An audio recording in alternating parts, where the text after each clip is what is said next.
Good evening.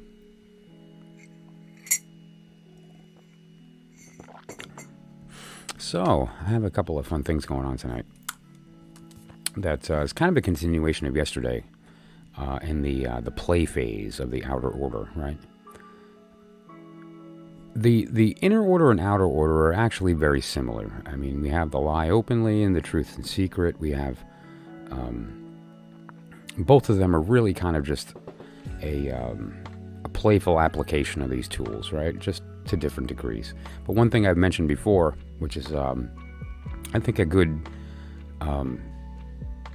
opposite way to look at it is that in the outer order is permission, right? It's sort of like complete open permission. It's the intent is profane.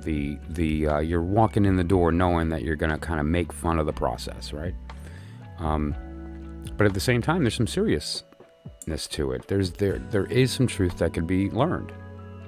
And so it's a beautiful sort of combination of that. But again, the permission in the outer order is not to take ourselves too seriously, and it sort of gives us license to insult deity, so to speak, right? To sort of look at these huge subjects and from a place of humor and a place of saying the things we normally wouldn't, puts us in a position to kind of examine it differently when we get into the inner order, and we take this learning that during this play phase, right? Take this application of the tools and learn from that. Look at what what's in between the lines, and what are some of the ways that we can apply some of that stuff on a practical level that actually forwards us, that actually moves us toward that goal. And so the few things that I thought would be fun today is in yesterday's stream we talked about picking a deck, and one of the tests that you can put a deck through to see if it's something that's going to work well with you is, does it speak to the one truth, right? Does the system or the artwork or the symbolism of the deck tell the one story, right? Does it point to the one truth? Because if it does, typically not only will it become a valuable tool for you to access that knowledge, but it's obvious in a lot of cases, right? You don't have to look for it. It just sort of is there. Once you've been open to the truth, you can sort of see it everywhere. But especially in places where it's kind of reflected divinely. And so I thought, let's just continue that today by actually grabbing a couple of decks and looking at them and comparing them to the story, right?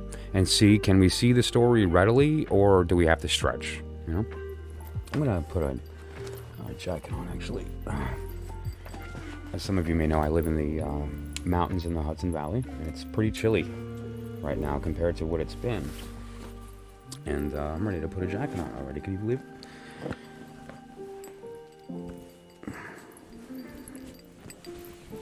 And so I grabbed a short little list of cards here, maybe 3 or 4 decks that I thought would be fun to look at, because they're all older. And I'm starting with Visconti Sforza, which is basically the oldest, mostly complete deck that we have as a community.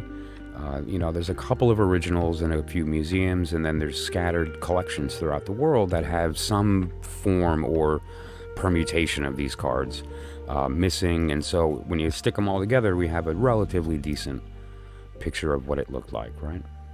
And there's some very good originals left. So I thought, let's just take a look at that one and put it to the test, right? Does it point to the one truth? Does it tell the story? And then right after that was Solabusca, right? Solabusca was a kind of an iconic deck from the respect that it was the first mainstream example of what they would call pictorial pips, right? Or there's like scenic small cards. And it's also the first image of the iconic three swords in the heart image. That was put into a tarot deck. And so now, interestingly, it's not the first indication of that image. It's just the first of it appearing on a tarot deck. So we'll look at Solabusca too, and we'll put that to the test. Does it point to the truth? Does it tell that story? Or is it, did that not begin till later? We'll find out. And then after that, I have it's a small version. Let me jump to the list here to show you. On the, I guess it's going to wind up being on the right-hand side, on the bottom, the Tarocco Saprofino. This particular version, it's basically a Marseille deck, but is an Italian reproduction of a specific type, the Anima Antiqua. It's a nice reproduction too, good quality, and it's very small. How's it going, Shushu? So happy you made it. We're going to have some crazy, crazy fun tonight. First of all,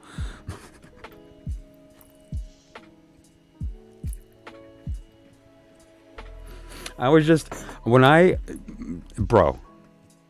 dude, I can't even, I almost, I can't even think of the word cheese anymore, because if I do, I'm just going to break character. I'm going to die laughing. You've ruined me. Yeah, I'm going to have a lot fewer decks very soon. A lot fewer decks, yeah. Yes, I actually will be taking readings very shortly, in fact. And you know what? Maybe we'll use you as the example to... oh, you're driving home right now. That's cool. Wow. Well, I hope my voice doesn't put you to sleep. Ladies and gentlemen, welcome to the smooth sounds of your soul. Speaking right back at you. You know what this is, and you know what we're doing tonight. So, lay back and strap in, because this shit's gonna get karmic. So, what I think I'm gonna do here, Mina, is we'll use you as an example, because what we'll be doing tonight is going over a couple of tarot decks and putting them to the test, right? Do they point to the one truth? Are they telling the appropriate story? Do they, are they on that... the divine order, right? These type things, because the order matters. And if the order is appropriate, it will give you access to the truth, right? Past, present, future, the whole of human phenomena.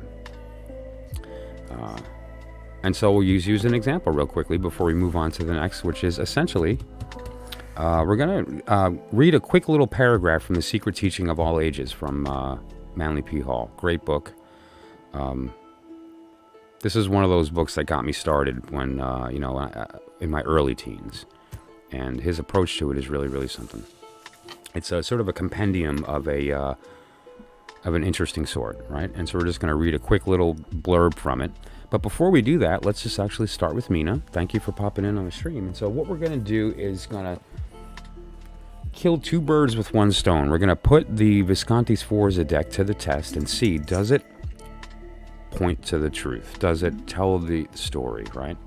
And, my postulate is that if you're stretching, we may have to kind of rethink our perspective and see if we're just mistaking the accent of the deck, kind of the outer appearance as opposed to what's inside. And so we'll approach it again, look at it again. And if we find that we're just not feeling it, then maybe the deck doesn't point to the truth. And If it doesn't, then we should consider that. And if we do find it, then, we know we found a good deck. Okay? Dude, bro, what's going on? Thank you for popping in. I trust you are in a state of abiding, and you are happy in your state of abiding. Isn't that what we're all here to do? To dwell. So, well, typically if it's a free reading, then I pick the question and the spread, right? So it's typically a 1 or a 2 card answer depending upon what I see coming up and what you need to hear. And what that's really derived from is, once you've gone through the work, and if you have had the epiphany of conversation with your holy guardian angel, it allows you access to a universal knowledge. And so in that 1 card gives you pretty much the answer to any question. And of course, answers is what we're here for.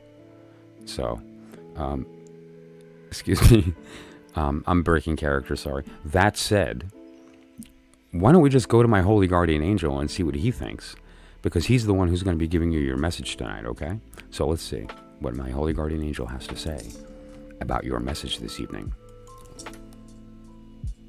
Behold, I am you.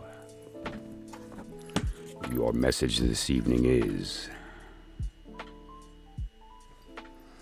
the Princess of Sword. Okay, I don't know. I heard a rumbling. It almost sounded like thundery, but kind of, I don't know, kind of scary. I thought I heard something about a princess and swords. I'm not sure what that means. I don't know. Should we just go with that? Princess of Sword. Okay, well, what do we know about princesses? Princesses are the card that kind of encapsulates the element of that whole period of time. She's the kind of the carrier of the element, right? And they all represent Earth. So if it's a princess, or in the case of the Pamela Coleman Smith, the page, then it's going to represent Earth. But then we have the element itself, in this case sword, which is air, right? The idea of the mind and thoughts and communication. And so what you have when you have the Princess of Sword is the desire to make manifest the mind, communication, thoughts. Like there's something in the mind that you want to get out. And it's something that's actually kind of tangible. It's not just an abstract idea. It's something that's actually tangible. So this can be an idea of like a plan, or an idea for a product, maybe a book or something along those lines. But there's some type of expression mentally that you want to bring into the world. And of course, how do you do that? If you want to bring something into the world from divine mind into physical manifestation, you simply hear that in your heart, process that, and communicate it back out emotionally. Don't speak to the mind. Minds and minds don't talk, right? So if you want to make this thing that you're thinking about manifest, be the princess. And what does she do? She speaks to the heart. And so you speak to the heart of the universe. And you don't speak with the idea of want. You speak with the idea of have. And you put that idea into action. There are helpers along the way, right? And you have to certainly allow them into the process. And suddenly this thing becomes a thing, right? And so I guess one of the questions you could ask is, from the core level, we're talking about higher level concepts that are kind of shining down through infinite reality, this higher dimensional sort of consciousness, through a singularity that then cascades into our world as a shadow. And so what we can do is we can interrogate the shape of that shadow, and it gives us some insight into what maybe it is that you want to actually manifest, right? So like, what is the actual thing that she's carrying? And then more importantly, perfect segue into one of the subjects that I'm going to be speaking about tonight, is that it gives you a little bit more insight as well into how you can apply that thing through your trials. How do we manifest anything in our world? Well, if we know our story, we simply need to know how to navigate our trials. And so let's find out what that is. What is this thing you're trying to bring into the world? And once we discover what that is, we can say, okay, how do we apply our knowledge of our trials and the things that we have to overcome for that to be achieved? And we'll take a look at that in a sec. So let's just pull a card real quickly. What this card is going to represent is your the target of your desire. This is the target of your will. And what that means is that from the language of your higher self, before ego and before the world told you what you think you were and what you think you wanted, the thing that you really, truly are aiming at. And if we have the ability to kind of get out of our own way, we can move toward, right? And so what is that thing? Now this is the Prince of Sword. Okay, that's just cool that a prince came out. The Prince of Sword is, or all the princes are the air version of the courts, right? And what are they responsible for? Communicating that idea. And more importantly, receiving the element of the page or the princess, right? So basically he has to win her in the story, and he goes through the trials, and then if he wins, the element is bestowed upon him. So the Prince of Sword is essentially in a state of wanting this princess and is going through that process. Now this is the airy part of air too, so this is very active. This is another individual that's going to engage with you for this work, like whatever this thing is that you want to create, they're involved in. And so actively, in fact, that they have this kind of like compulsion to prove to you that they're worthy, right? Like somebody that may kind of come off a little too magnanimous, but their goal isn't really to please. Their goal isn't necessarily to make you happy. Their goal is to convince you that they're equal or better than you think. But I think the point there is that they're enrolled in your idea. They're enrolled in the concept of you bringing this thing to solid fruition, right? There's actually a beautiful form of that inside the card here in the middle. If you look at the middle, there's that sort of solid shape right there, like two pyramids stuck together, which makes an octahedron.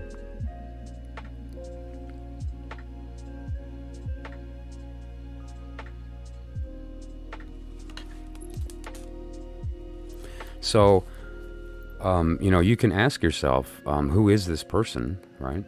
There's somebody that has actually expressed an interest. This is an important dynamic of the relationship between the princess and the prince. The prince is sure he's going to be king someday, right? And so he's has this active energy about him. But there's always this idea of it's not in his hand yet. He has to win it. He has to earn it. He has to do the work. Whereas the princess is always in the state of having and bestowing that, right? And so it's sort of this mechanical process, in a sense, of understanding how these two things talk and what the best way to make that happen is. So what you can decide is okay, this thing that I'm attempting to manifest is, in this case, connection. Like there's some kind of, I'm not sure if product is the good word, but there's some type of creation, an idea that you want to bring to reality that is involved in connecting, whether that's connecting people or connecting ideas, but there's some that the connection is related to that. And more specifically, to make that accessible, like the communication of this. And now, when you're looking at the side of the princess, they were both in that same suit. So there's a lot of air involved in this situation. And so what that refers to is the mind and mind, and it's important that that kind of gets a little swapped. So when this other individual is attempting to communicate with you what their ideas are, don't process it mentally first, right? Process it emotionally first. Kind of feel what their enthusiasm is. Feel what perspective they're taking, right? Are they taking a perspective of ownership? Are they taking a perspective of entitlement toward the idea? You know, you can really learn a lot about somebody's motivation and if they're going to be a good fit in bringing this sort of dream or this sort of emotional baby that you've had here for a while.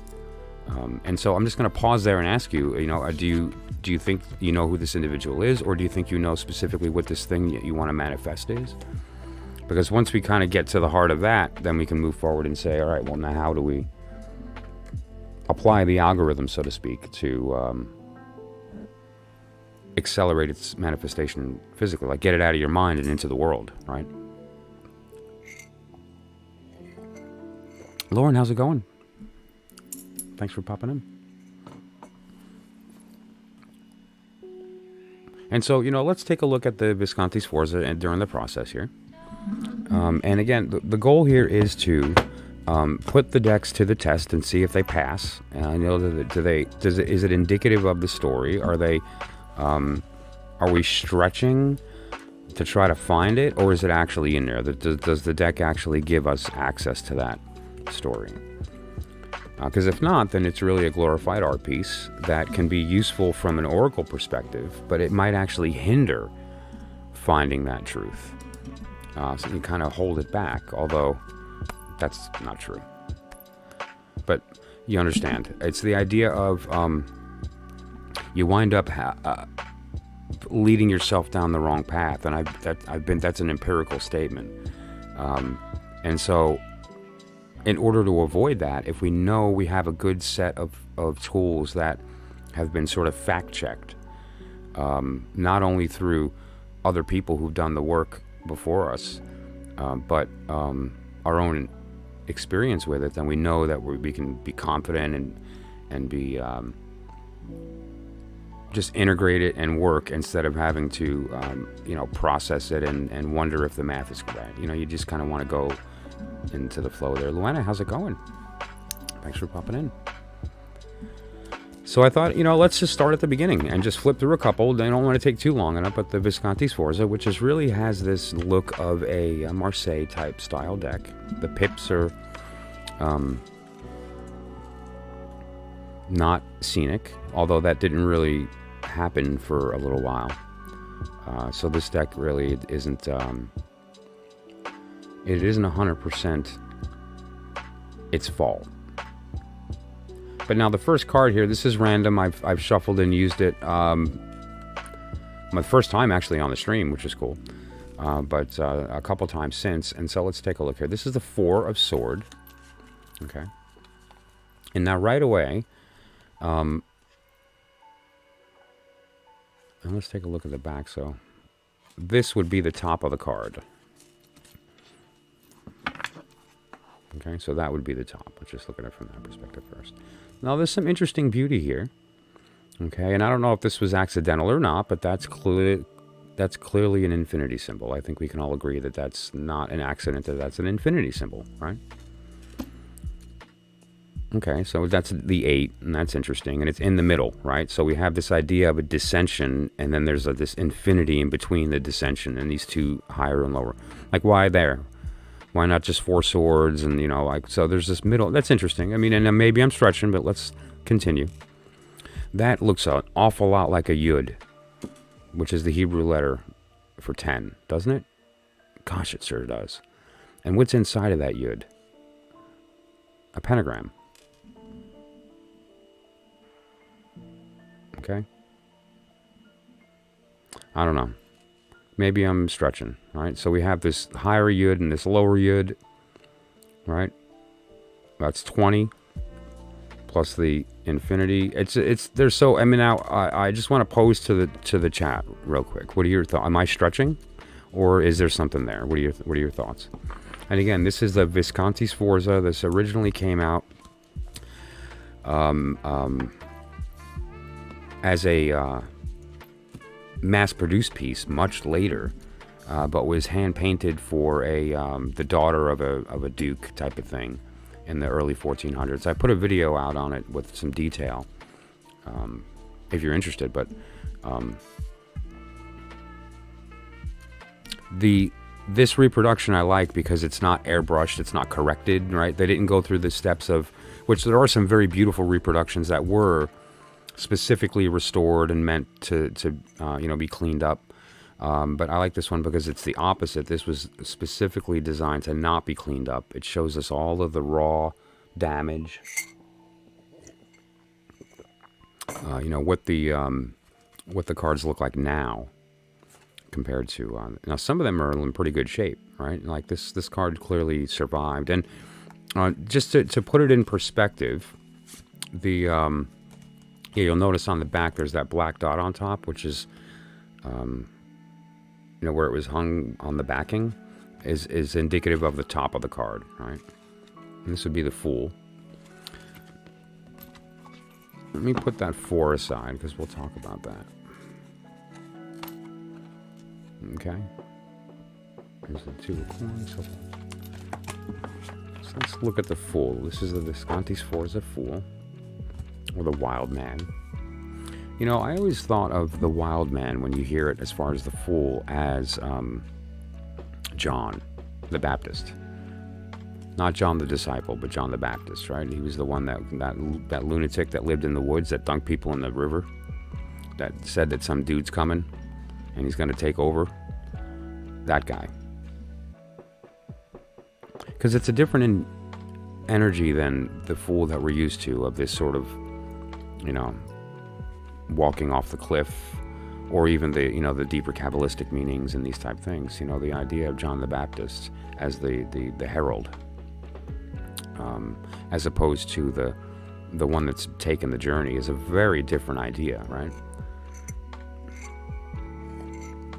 I mean, we all know in the story that John doesn't really make it too long in the book, right? He kind of loses his head there.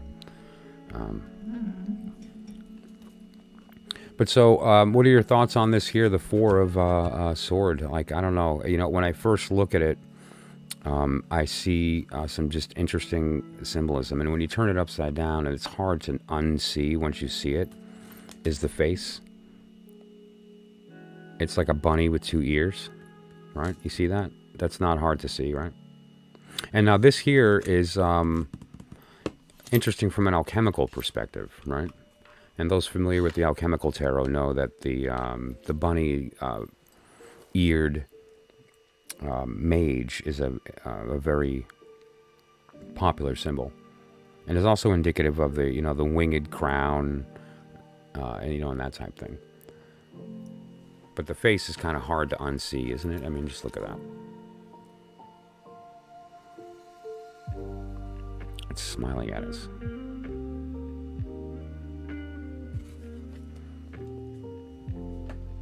Whose face is that?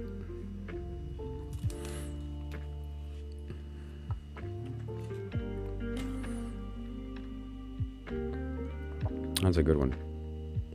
So I don't know. I'm going to have to put this one aside and say, you know what? There's something to this. Like, I don't know. Is that... Okay, how many variables does a card need to have before you say, all right, it's a little bit beyond... It's tipped the scale of, like, an even probability. I.e. that the artist meant to pack that symbolism in the card. Maybe I'm stretching. I don't know. Let's look at that. There's 4 flowers. 1, 2, 3, 4. That's neat. All right, so that was clearly on purpose. Like, there's 4 purple flowers. There's only 4. The 2 here on the bottom. The 2 here on the top. Then there's some yellow flowers. All right, okay, some sunflowers. How many pentagrams? 1, 2, 3. There's 4 stars. Where's that 2? Is there a similar symmetry here? There's 2 red. There's 2 red, 2 blue. Interesting. I mean, we do have a similar idea in the middle, but these are definitely yuds. Like, let's go to the, let's just.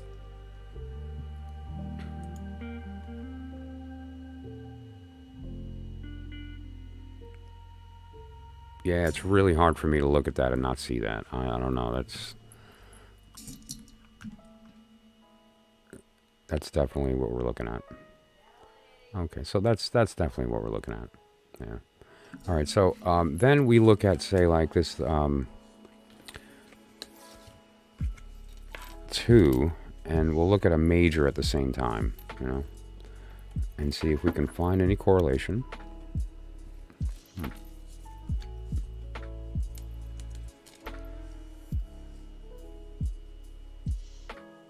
Anyway, we'll get there. That's fine. It's almost like divine mind cutting through all the others, right?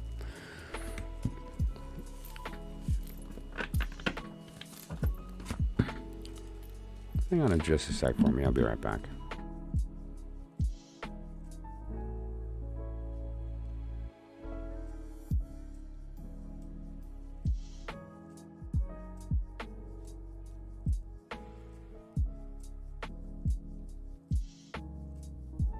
Sorry about that.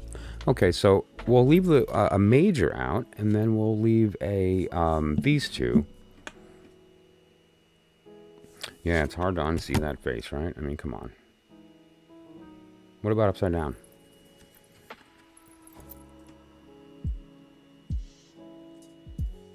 Yeah, it's really hard to think that dome on top was not intentional, right? Like and the eyes, and it's very, very hard to think that was an accident.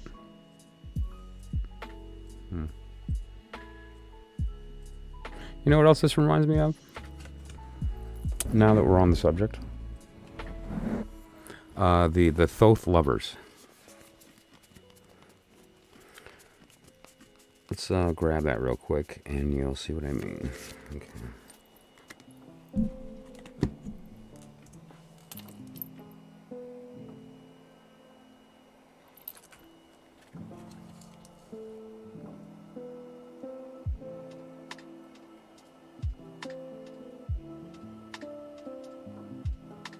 There's just this idea, of like an officiator, and these figures on the bottom. I don't know. I think that one might be a stretch. I think I'm gonna call that one a stretch. But the face, definitely not. Like that's just obviously a smiling rabbit. I mean, look, he even has a cute nose. Okay, but yeah. Now here, the Fool, I mean, again, you don't see the typical imagery, right? We typically see an animal. We typically see some type of an indication that there's a mindless kind of naivete about the whole demeanor, the physical demeanor, looking up, carrying nothing but whatever will fit in that little sack. You know, it's there's a whole host of. Now, we do have the tattered clothing, right? And, we've lost a lot of information down here. We don't really know what was down here. Was there an animal that might have been damaged over the years? Or what used to be here, That's an interesting question. Because otherwise, it's really hard to see any... there's feathers in the hat. 5 feathers, 6 feathers. Let's take a look at that. 1, 2, 3, 4, 5, 6, 7 feathers. There's that number 7 again. Maybe we should ask my holy guardian angel. I don't know. I mean, I'm sure there's people out there that have attempted to go through the process of communication with their holy guardian angel, and I'm here to say it's possible because I've done it. And in fact, I thought it'd be cool maybe to share them with you because, people who are having trouble, this way you can talk to them, see what it's all about, and then you can find yours, okay? So, let's see. Let's see what he has to say. By the way, his name's Ardo. Ardo, are you there? I'm here. Maybe you can tell him something about this face right here. He is the face of your soul. You know, sometimes I think that's the only thing he can say. I don't know. It's strange. Whatever. Alright, so I don't know. This is very intriguing, right? Let's just get to some other stuff here that's maybe a little more pictorial. Okay. Kind of looks like the page of disc, maybe. Seated. Green and red. Looks like the leggings used to be green and then red. Four of Cup. Very symmetrical, right? Now we're talking like real playing card, Marseille, Tarocchi type card, right?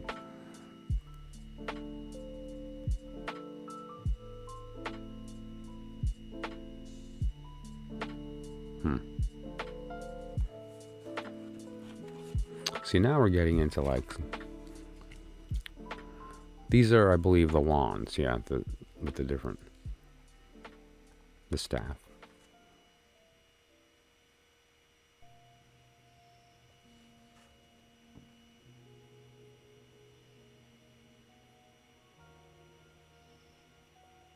I mean, we've got the 6 inside. I don't know, it's hard to see too much here, right?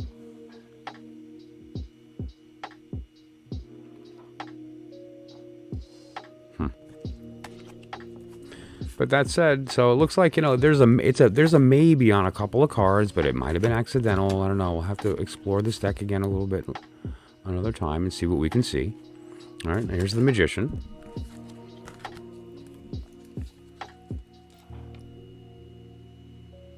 All right, so let's look at the tools. A stylus. All right, okay, interesting. A knife. There's a knife.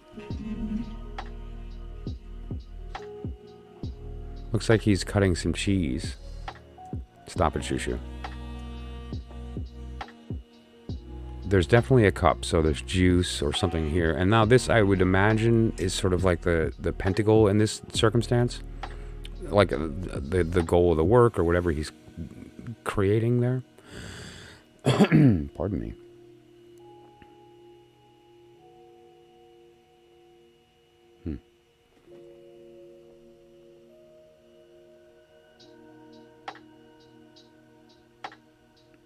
Yeah, okay. There's nothing too special about the box, right?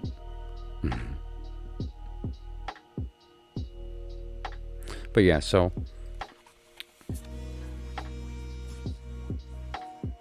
This one is a definite maybe on a couple of cards, and maybe we should explore further. Right? And so let's take a look at another similar style deck, but very, very different. It's a little bit later. This was... mid 1400s, and what I'm going to show you next is the Solabusca, which is late 1400s. We're looking at like 1480 at this point with the Solabusca. And it's very commonly believed, and it's kind of obvious, that it was the inspiration for a couple of cards directly, and certainly some kind of format decisions with respect to the Pamela Coleman Smith. She saw it in a museum exhibition just a couple of years before making the Rider-Waite deck. Or it might have even been more recent than just a couple of years. But that said, she had seen it. And there's a couple of cards in particular, for instance, the Three of Swords. But a couple of others that are that look like they come from the Solabusca. Okay, and it's also of Italian design, because Italians are awesome, especially when it comes to art. And so on that note, this particular reproduction is glossy, so I'm going to have to be a little careful with the lighting. And then I have a Marseille deck. It's also an Italian hand-painted Marseille style deck. Very cool. Oh, neat. Gorgeous. Die daily, right? Give yourself the opportunity to transform. And then we have this, which is a very kind of curious deck. I don't know if you guys are familiar with the Atella Book of Thoth. This is the original Thoth deck. Earlier than Crowley for sure. And this is earlier than the Rider-Waite. But it's kind of based on or around the time. It might be contemporary, but I believe it's earlier. Don't take my word, verify that. But that said, though, it's a very, very different style. And so you'll see what I mean when we go through it. And we'll see whether or not this person had any insight or was just taking what he thought it was about and creating this system. It's basically the treatise was that it's of Egyptian descent, that the tarot is an Egyptian invention. And there's certainly Egyptian symbolism in the tarot, but whether or not it started there is an interesting question and an interesting debate. All right, so let's begin with the Solabusca. This is a reproduction, obviously, of a nice rich quality, but the gloss tends to be a little, I don't know.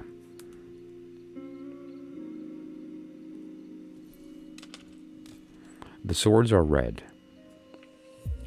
And there's something interesting about that, which I actually brought up in a stream a couple of days ago with respect to the elemental assignment of the suit cards in some systems, particularly the Wiccan system, and others uses the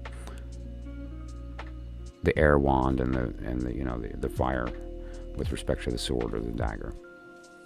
And I discussed that with respect to the vortex and the swapping and all this, and so and they definitely were onto something, right? And if you're interested in that, it's a couple. I forget what I called the stream. I don't remember. I'll find it. So that said, this is certainly indicative of a card that we've seen from the Pamela Coleman Smith. Right? And what we're looking at here is the Three of Swords. Right? And then she has the wreath, which is interesting. Or the artist has the wreath. There's this cords kind of hanging off of things, and it's just neat. But it's scenic is the point. Like, this person made the decision to draw land, and with the sky, and there's bushes and so forth. So clearly they intended for this to be viewed as an abstract thing in three-dimensional space, right?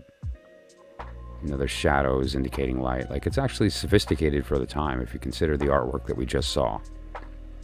Right? Like if you look at Solabusca, which is basically let's call it 35 years later, 40 years later, compared to Visconti Sforza. The artwork it's night and day, right? Although this was a multimedia piece, this was painted, and these are very, very close to the original size of the actual Visconti Sforza. So this is, I have an average hand, right? I forget what I measured this to.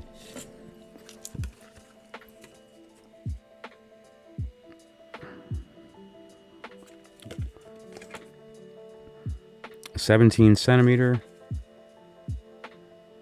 by 8.5. And in inches,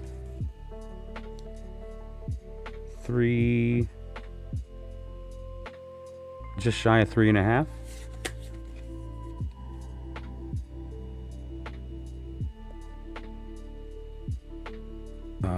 6 3/4. Right.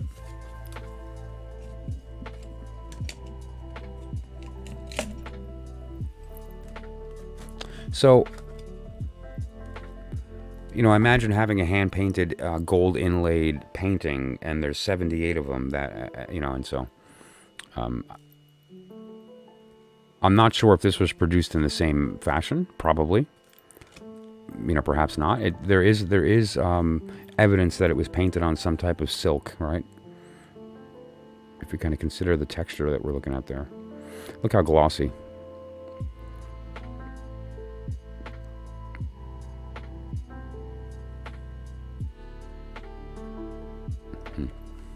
And so we've seen that. Now we've also seen this, right? And this card I'm very familiar with. This is my my deacon of my birthday.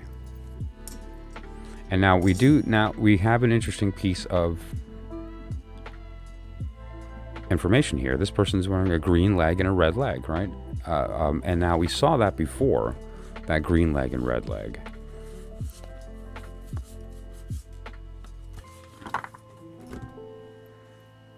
This is the Visconti Sforza. This is the Solabusca.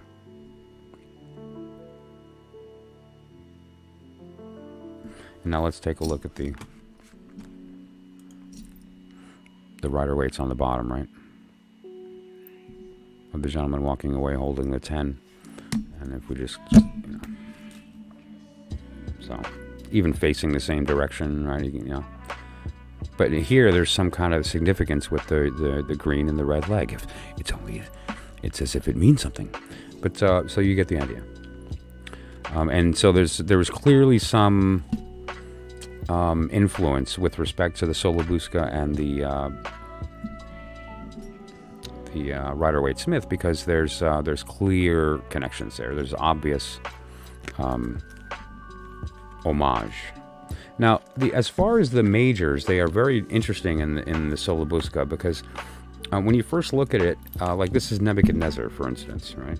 And so it was chosen to use Nebuchadnezzar as the symbol of the universe card, the end, like the final card before the next first.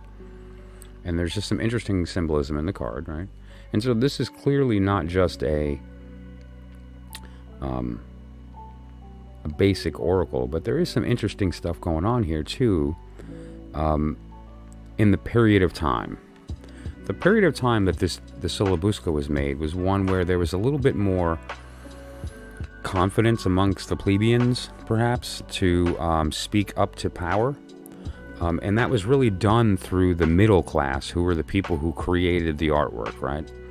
And the way that they went about doing that was that they would sort of insult their leaders through propaganda. And what this really is it's a political hit piece. And there's a number of individuals in here that the person who created the deck really was kind of very specific about making look bad.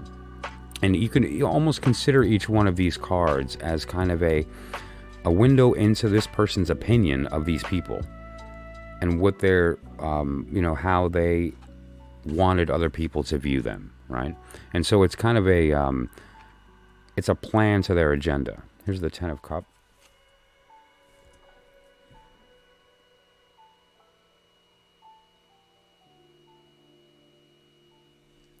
Again, remember consider the time it was made. Here's the Fool. Mrs. King, thank you for popping in. We're looking at Solabusca. Solabusca is one of the older decks that we have available. Probably the most complete of the oldest decks. This is the Visconti Sforza, the oldest that we have in a semi-complete form. It's certainly not the oldest tarot deck ever, but it's right. And we looked at Solabusca, and so now we're looking at this is Visconti Sforza. Sorry, this is the Solabusca, which is an older version. Let's take that Fool out again.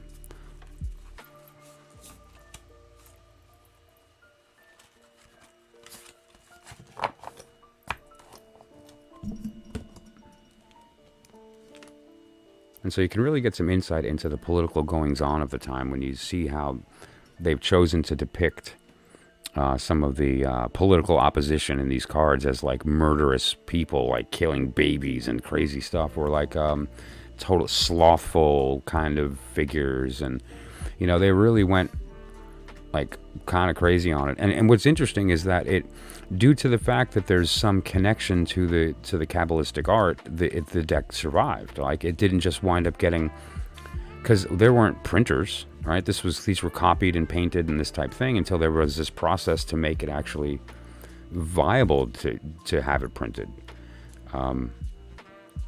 So for it to have survived meant that there was a reason, and it was more than just the insulting artwork, right? Being making it risque. And so this would be the Fool. Now it's interesting they did put the number 0, right? And this Fool is not numbered.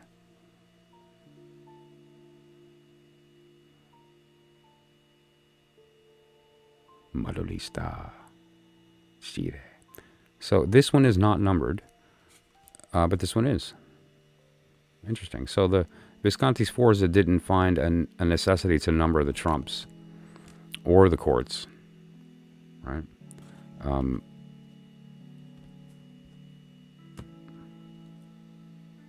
However, we do see that when we get to the Solabusca, which again, the Solabusca is the first example of a tarot deck that used scenic small cards.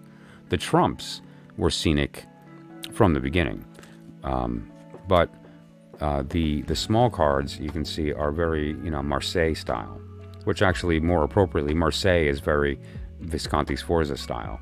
But that said, we have scenic small cards where there's stuff going on that can give you some indication of what's happening there, right? And this is the 7 of Pentacle. Slightly different image than we're used to seeing, right? Maybe. We should dig into that one. Or this is the 8, rather. The 8. 10 of Wand. Or is this the Sword? This is the Wand. Yeah, 10 of Wand. Yeah, the Sword is red. Just to be clear, the swords in this deck are red. If we can find a sword card. Just to make the difference pointed because they look similar. Okay, so there you go. Okay. Yeah, Olympia.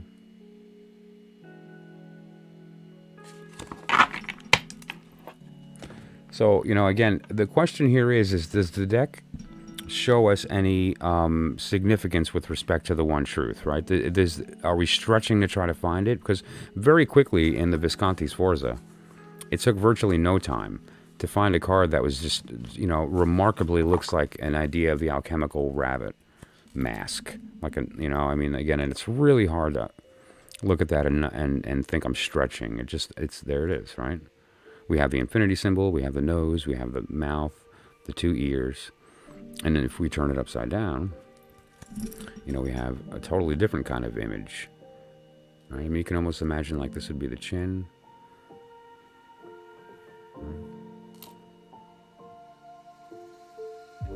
But you get the idea.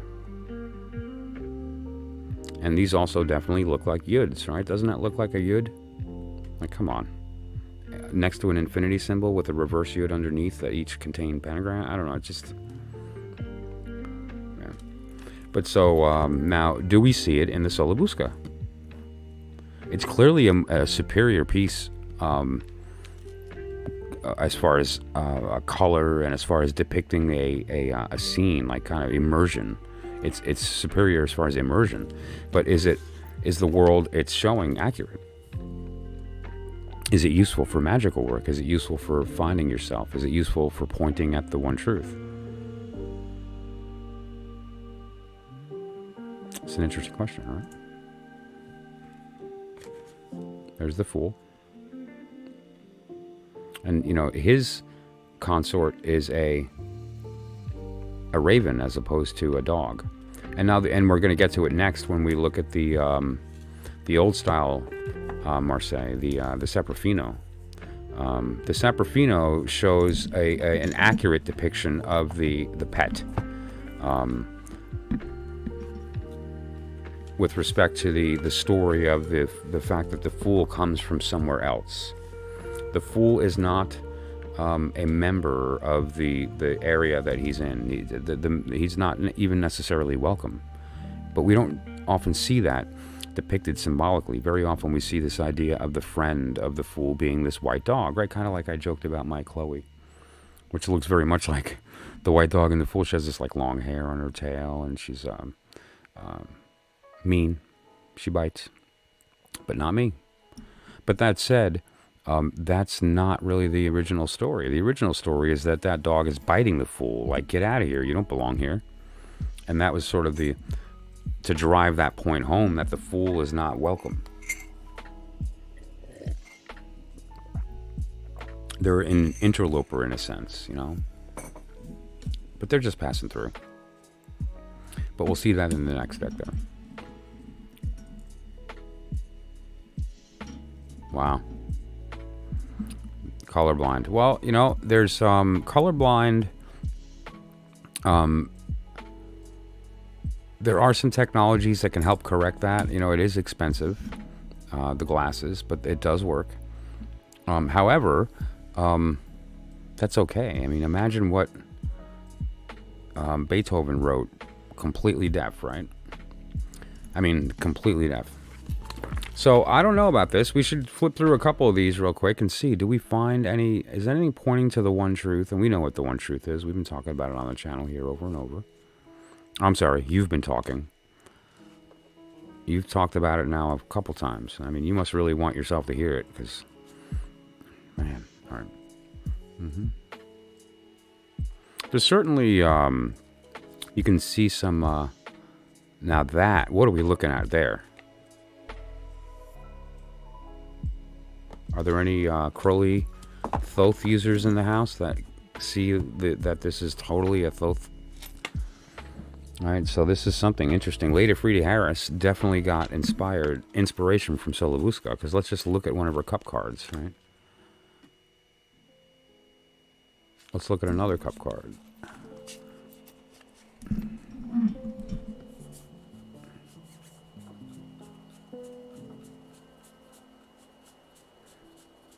Let's see what we can find here that's similar. Another one I think would be the 4. The 4 of Cups, the 3 of Cups, those all look very similar to that. Look at it.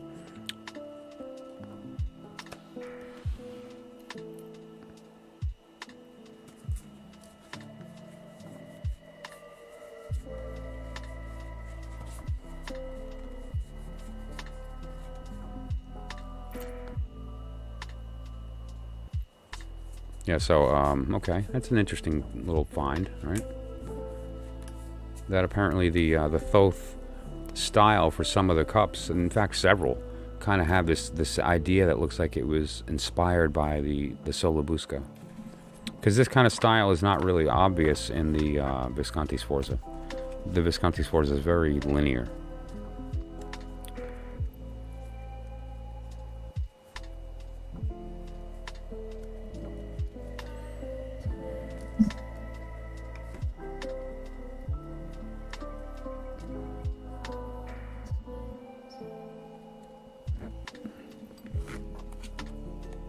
So that's interesting.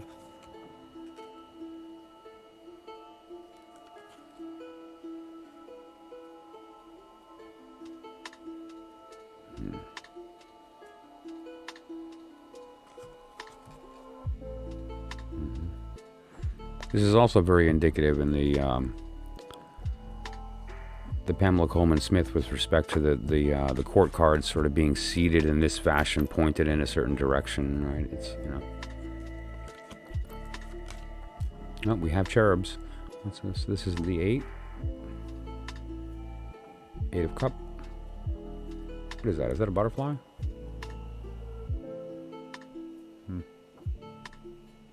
Red ribbon. Spell casting. No, I haven't. I don't believe I've heard of it. Oh, a Nagini.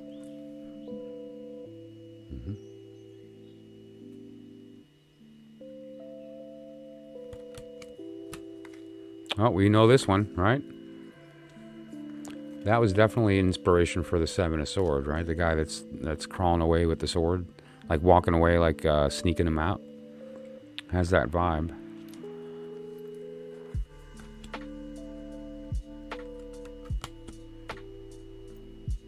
Are we looking at the Ace of Cup? Gotta be. Interesting. This is very indicative of like the 3 worlds. This is just like separated 3 worlds with the angel on top playing music. Maybe. Filling the cup. The sound, the song of soul, the winged. Yep, this is, alright, they knew.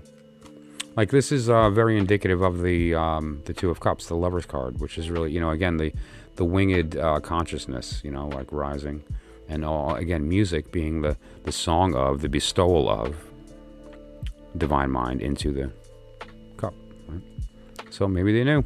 But that's a maybe. Right? He snuck it in somewhere.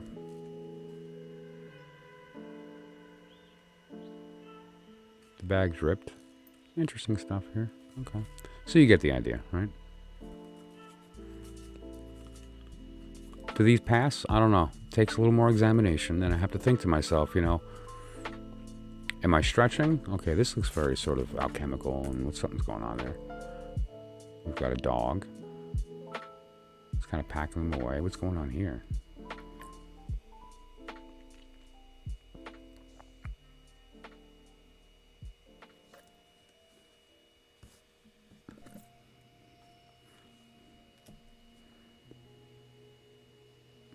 Ace of Wand. Yeah, that's an Ace of Wand.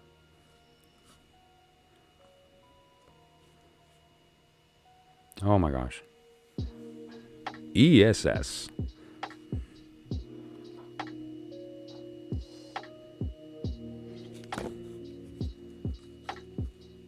Who here remembers Johnny Dangerously? It shoots through schools.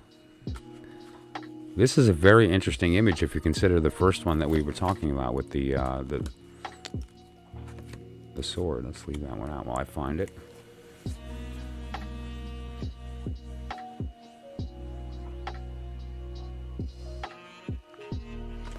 Look at their ace of sword. That's interesting.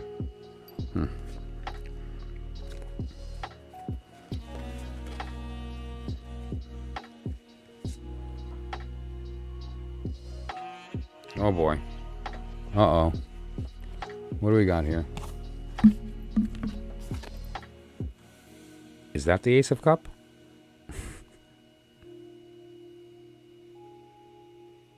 Let's look at that other card. I bet you there's a number that we missed because I wasn't looking.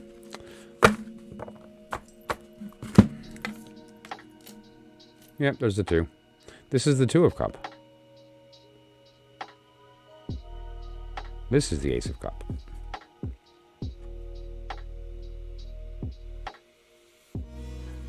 Now this is even more indicative. Look at this. Up here and then down here is just like, the lower.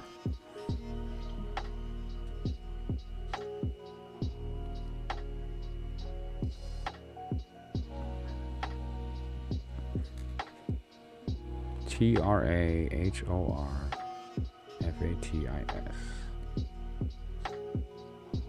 Trahor. So, the fate of a traitor. No? What am I...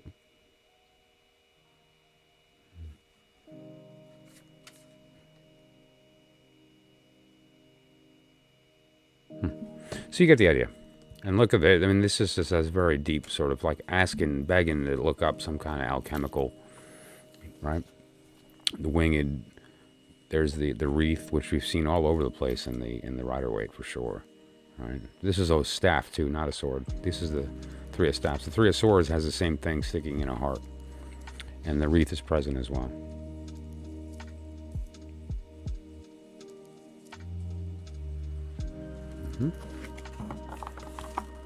So that was Solabusca, right? Now,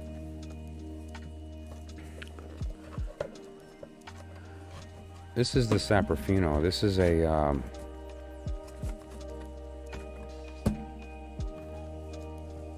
also an Italian design, and it is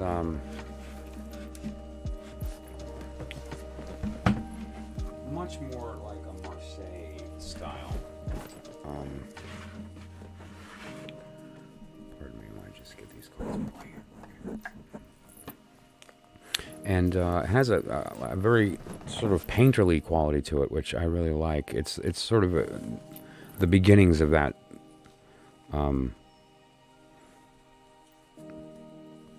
limited palette, but a higher quality of artwork, right? Than you would with some of the original Marseille. And just to clarify, what is it? It's called the Saprofino. On the bottom there, Anima Antiqua. Okay. 5 of Cup. Anything in there? I don't know. What? Gobble de Coppe. So I'm not sure what the symbolism of the colors, maybe, of what they're wearing. might beg some investigation.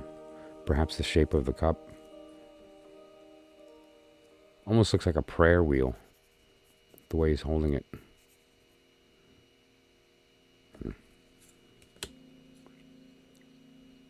Four of sword, two of sword. This is the two? That's definitely saying something. It's interesting that this is the two. Because it doesn't it look like they're terminating on those red squares as separate swords, and there's 4 swords on the card.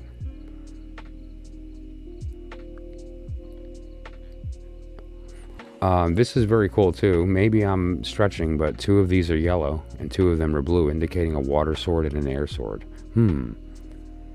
Where have we seen that before? That little swap on top, right?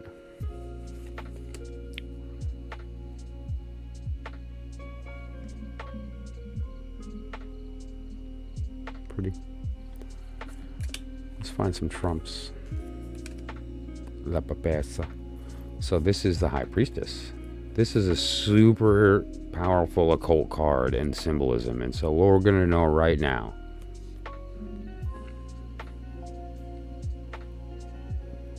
Okay, interesting. She's holding the book, right? We see that in the, the Rider-Waite. Typically behind her is a tapestry of pomegranates.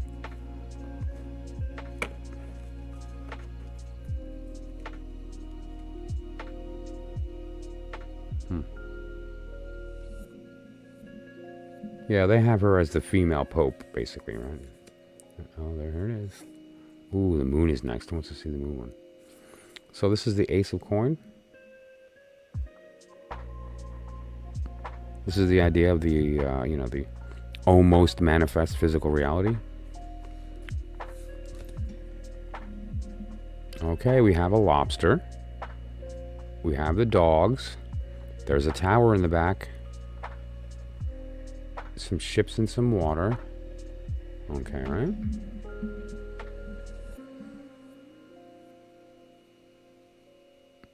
The lobster's on a plate. Or a disc of some kind. But it's it's obviously intentionally a disc or a plate. The dog is actually very well done. The dog almost looks out of place how well it's drawn.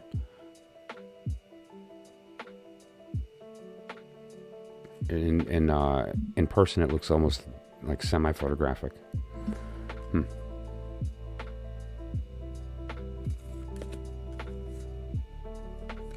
Here's the Fool. Having his britches bitten off. Il matto. I'm not sure what that means. Il matto.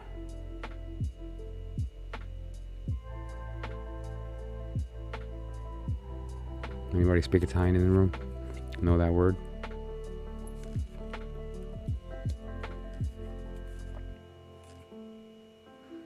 El Diablo. Alright, now we're talking.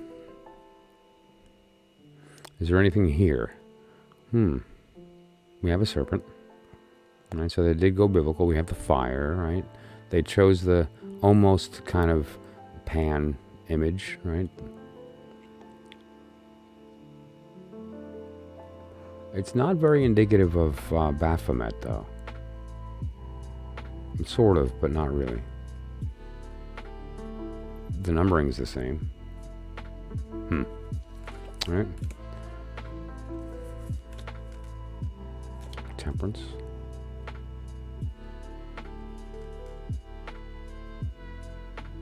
And here's the Hermit.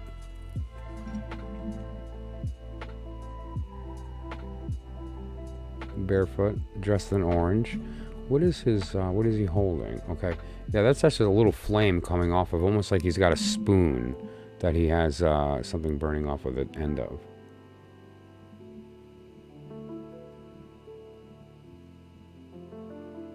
Yeah, wait till you see the devil in the, oh, here we go. This is it. This is the question. If they didn't get this card right, then there's something, it's a no.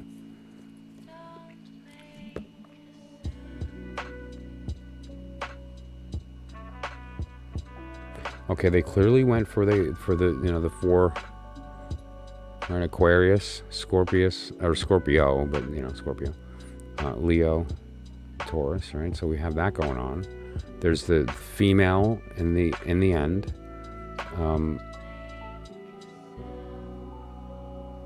Those look like fruits. Yeah, like all the bounty. All right. It's actually beautiful. It lacks blue. Very couple little spots have some blue, but I don't know, just overall it seems to lack blue.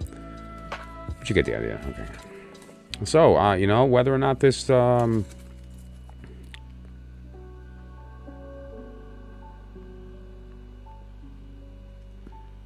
don't know, maybe.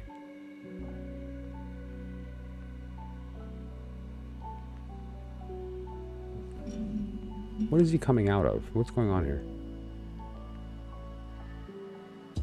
Like normally it's a like a casket, right? But that's a different angle. It's like the bow of a ship or something. All right, let's count rays because I'm that person. I guess let's count the white ones. 1, 2, 3, 4, 5, 6, 7, 8. Is that a ninth? Is that a ninth one? No, there isn't. 8. 1, 2, 3, 4, 5. 6. Yep, there's 8.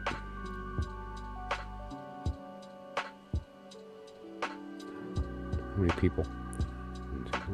5 people. Right?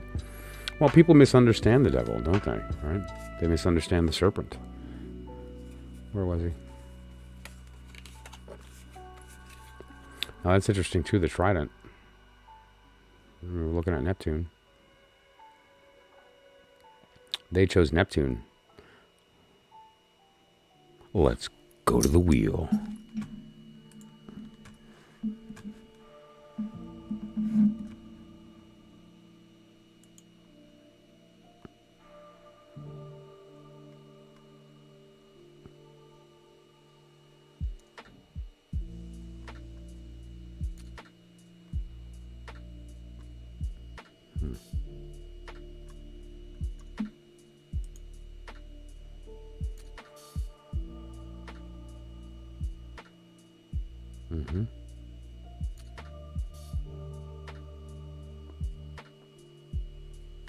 Now, the interesting part about Neptune,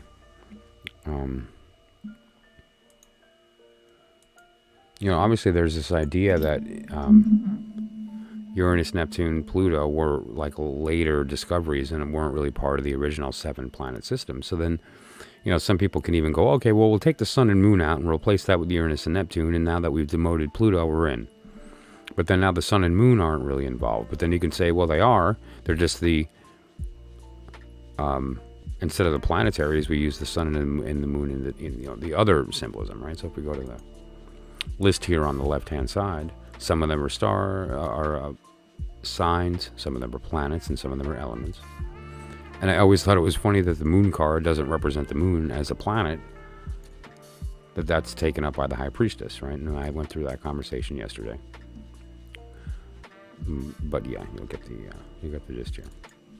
So, but that said, yeah, and the numbering is still there, but clearly they chose intentionally, willfully to include a trident, right, as the devil's weapon here. But there's also this idea that he's being pulled down, held down at the same time. Like he's the baddie that's also kind of the victim. He's fighting. He's fighting a serpent. He's fighting this thing, and now... I'm not sure what that is on the bottom there.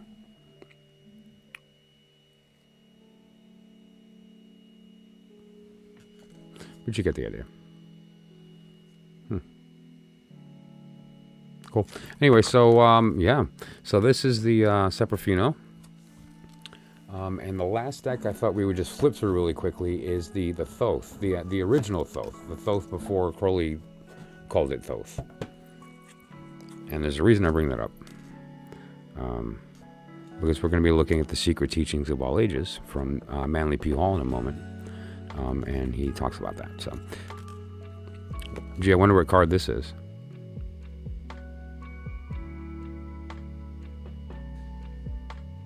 Now he also has like the opposite. This is the Etiella Thoth deck, which, just to make sure we got the spelling properly here. It's the second one from the top on the left-hand side.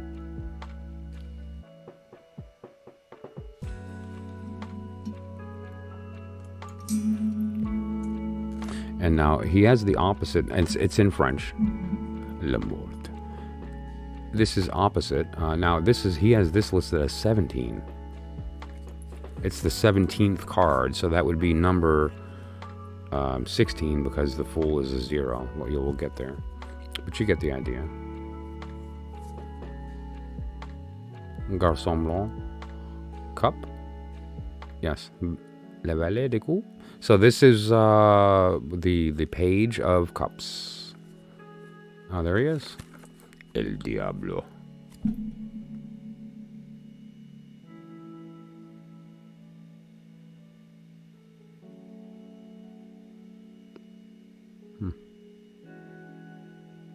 The feet are interesting.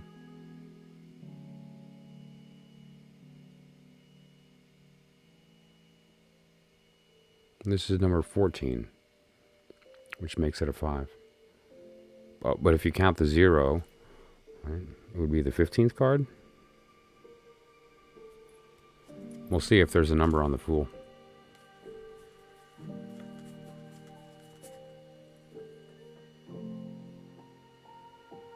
King of Wand.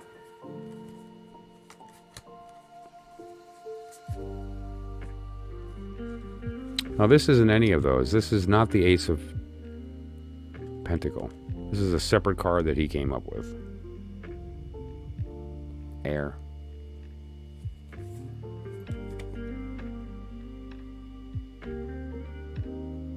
But this is the reverse. So this is the...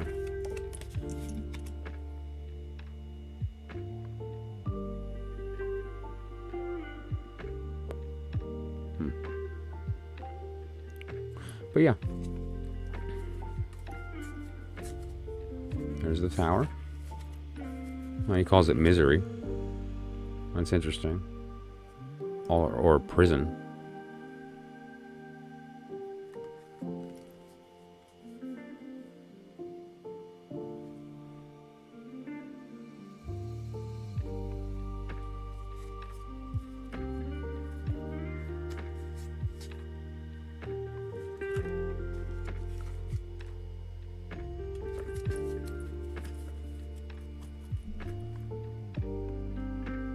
What are we looking at here?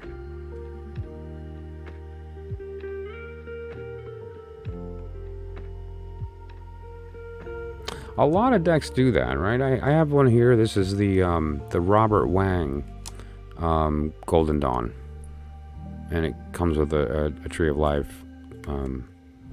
Crowley's added the Unicursal Hexagram, which is really just, the Tree of Life minus the top 3. Right, with Malkuth in the middle.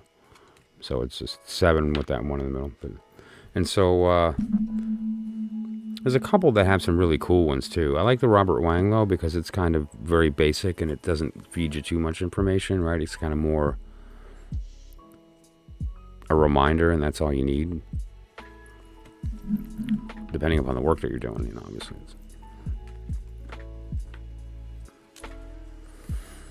Let's see what else we can find here. Anything striking before I put this away? Here's the Lovers.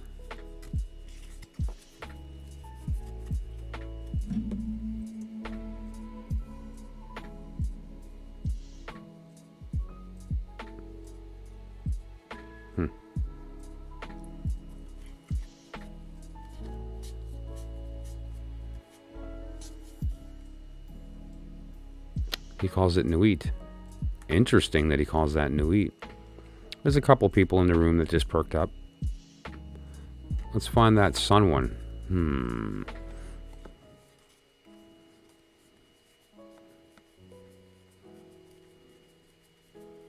Is it going to be called Hadit or Rahorkuit?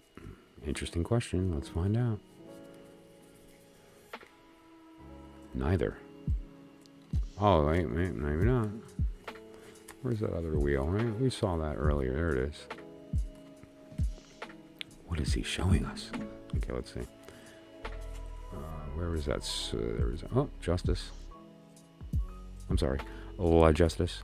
Okay.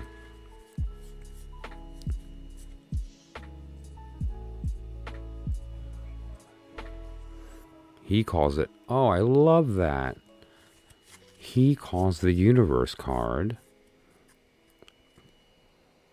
Voyage. He uses an elephant. Interesting. Okay, let's look at this. So we do have Leo and Taurus, but they're like kind of flopped from a different perspective, as if it's like, right? And then we have a horse. Could be Sagittarius, or like a centaur. And then we have an elephant.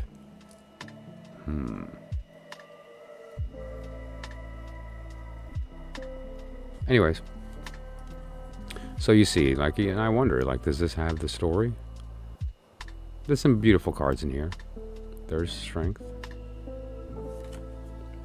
There's fortune.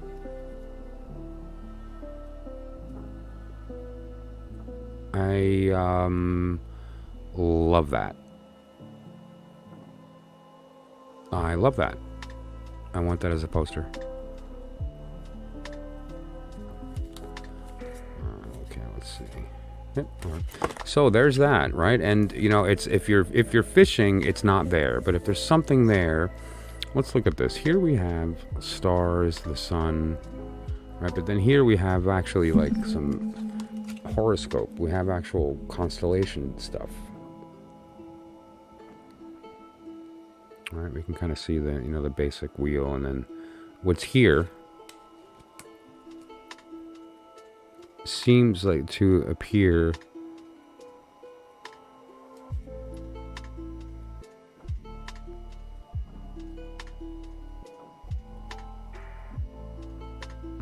almost as if it's the same thing from two different perspectives. I don't know, perhaps. It's just interesting that the name Nuit was chosen, you know, with respect to, like, we talked about the stele, and, you know, with Nuit on the top of that, you know, and so it's that idea.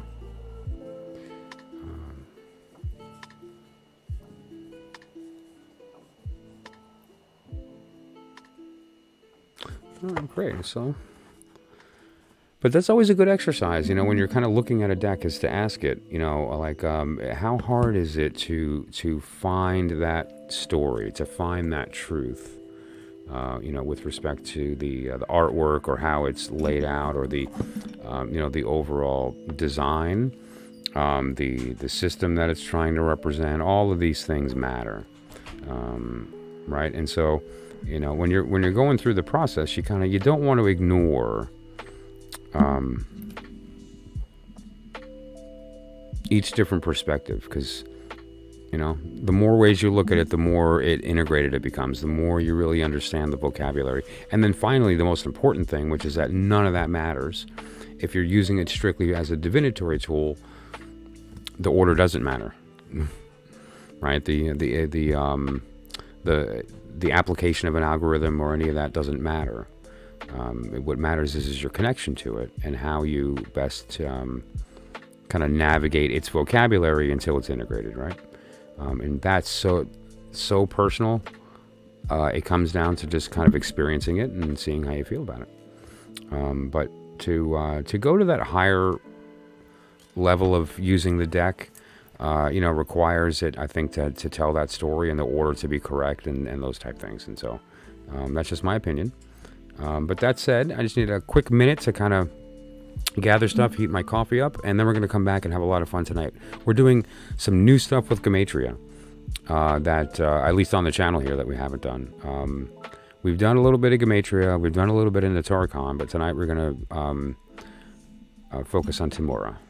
And what is Temurah but the permutation? And what is permutation but transformation? So we're going to take some words and we're going to flop them to the other side and speak them and do math and blow each other's minds. So I'm looking forward to that. I hope you are, and I'll be back in a couple minutes.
Alrighty, so there's clearly here some influence in the Thoth deck, right? I mean, this card, which is from the Solabuska, is definitely, obviously, inspired the style of the cups, right? It's hard not to see. Now, the question is where did that come from? Was it divinely inspired, or was it a direct kind of inspiration to the new artist who took this and said, oh, I like this style with the kind of like the vines connecting and this type thing? We don't see a lot of liquid pouring from the cups. These are closed vessels, which is a slightly different idea as well. But so the question is did this artist have some inkle of the truth that wound up in some of these cards? Or was there a willful desire to communicate that, right? That's sort of the thing we need to explore. Because when we do that, we find answers which point toward the truth, right?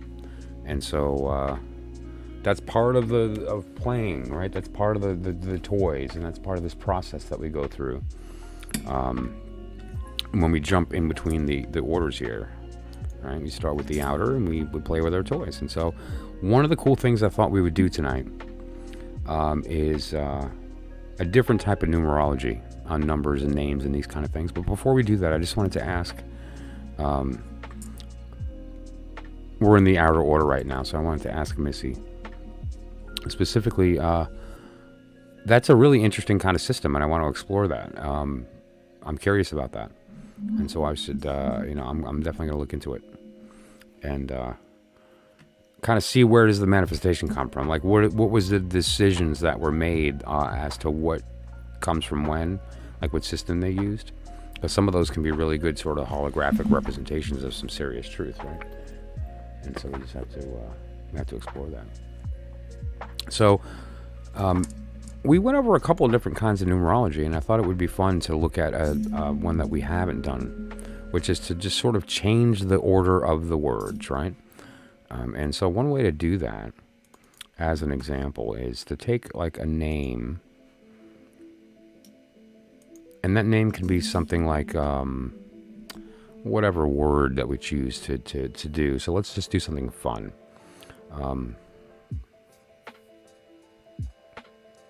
Let's pick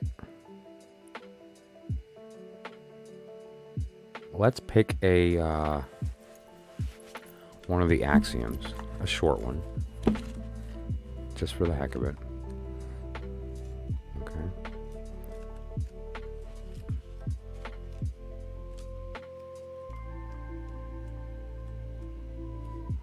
And then what we'll do. Okay, so there's 1 through 7. So somebody put the word, like a random number between 1 and 7 in the chat. So it's not like I didn't pick anything here. We can do as above, so below, as below, so above. That's pretty short. We can do all is mind. We can do nothing rests, everything moves, everything vibrates. Let's not do number 4 because that's a whole paragraph. That's going to be a long word. And I'm slow. Every cause has its effect. Every effect has its cause. There's a couple of goodies in here. 6. Okay. Well, that's the one we were just on. So every cause has its effect. Every effect has its cause. Everything happens according to law.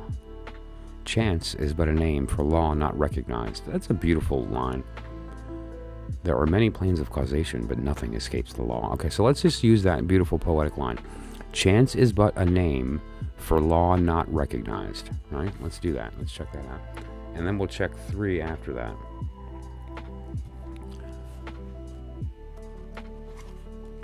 Which is nothing rests, everything moves, everything vibrates. Right? And so we'll do those 2. Let's start with very shortly. Chance is but a name for law not recognized, right? So let's go about doing that.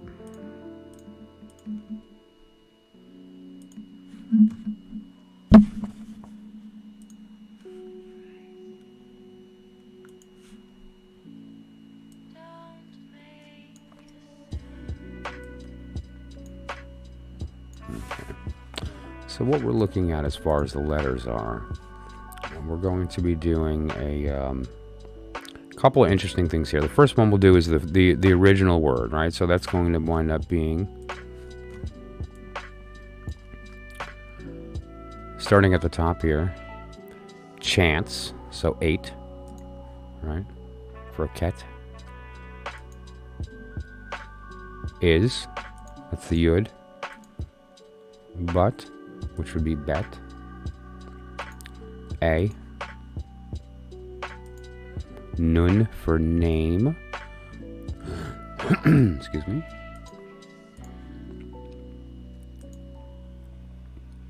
for pay,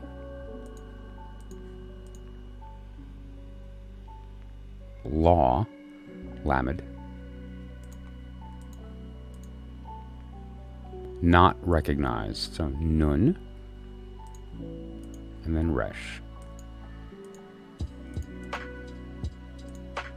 431, right? So it means 8, which is nice, but let's look at 431, and let's just put this in the chat here just to be clear. Chance is but a name for law not recognized equals 431. Okay. So this is what we're looking at here.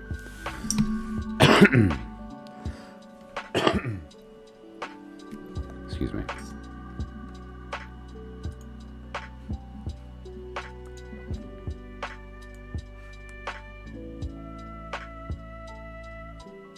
Yeah, sorry, I had a little lag there. Didn't want to send that out. Let's try that one more time. Chance is but a name for law not recognized.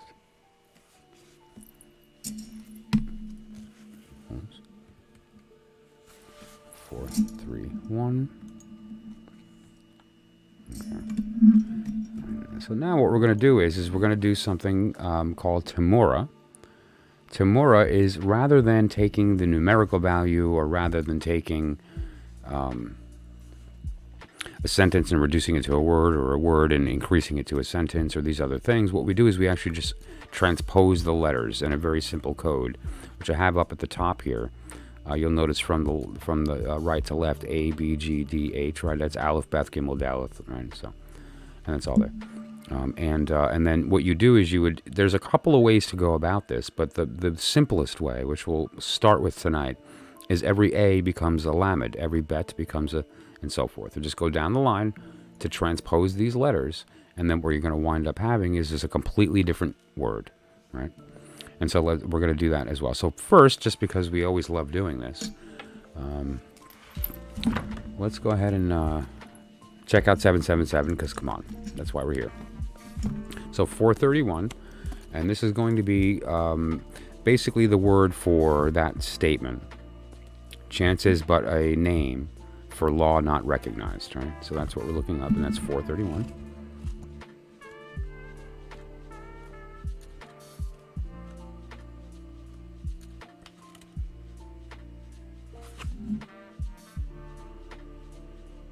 All right.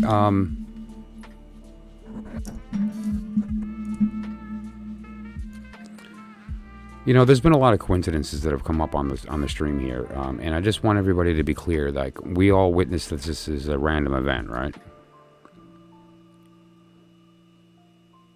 I just want, so just to be clear, 431, 777. Let me see. Let me grab a card so we can read right to the spot here.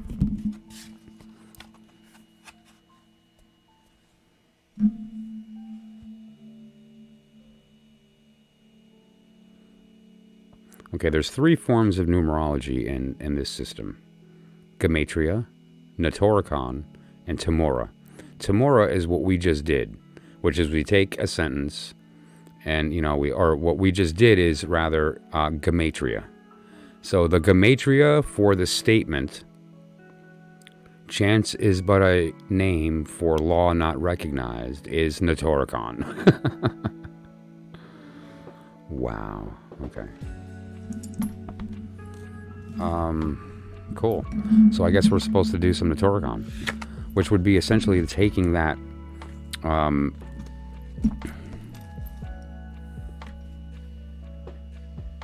That's kind of what we did, actually. That is what we did. But then we ran Gematria on it. Crazy. Let's now do the opposite, right? So now let's just go to the chart. And we're going to transpose the letters in the appropriate permutation based on the the stuff that's listed up here, right? So let's just do that. Where's my...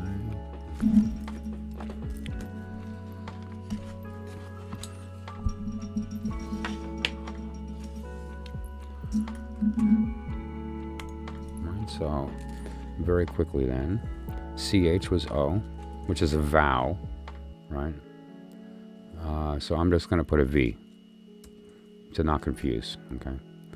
Next we're going to do Yud, so Yud is Nun. Okay, then we're going to do Bet, which is Teth. Then we're going to do Aleph, which is Lamed. Then we're going to do Nun, right, which is Yud. Then we're going to do... Let me make Yud a Y so it's more obvious. Okay, then we're going to do Pei, which is Zayin. Then we're going to do Lamed, which is Aleph.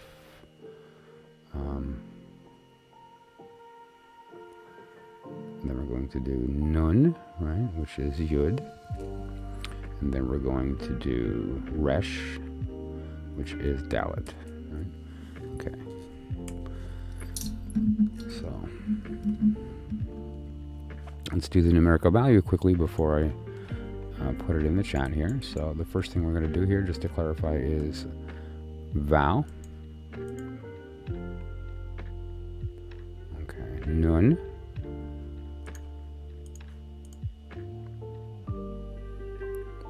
Tet. Lamed.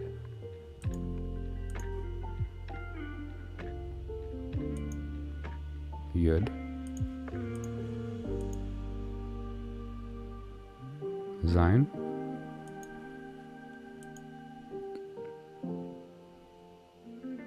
Aleph. Yud.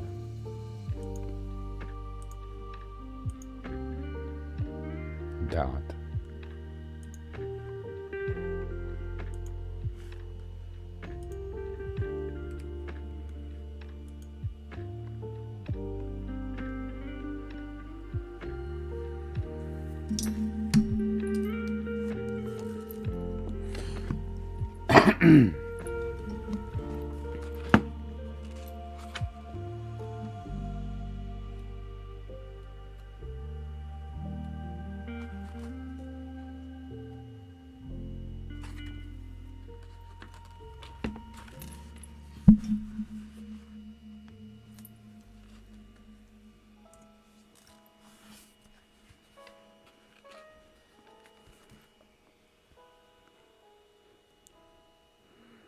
Material, the Angel of the Five of Pentacle.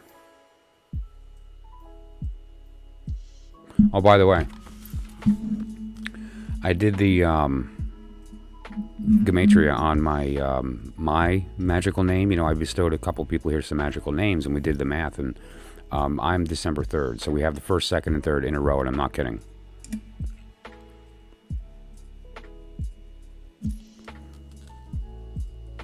So let's see. Now this is a 10. The other one was an 8. This is a 10, right? Which is a 1, but a 10. And so we have material and the Angel of the Five of Pentacle. Of course we're going to look at the Five of Pentacle. Don't be silly. But more importantly, the word has changed from the idea of the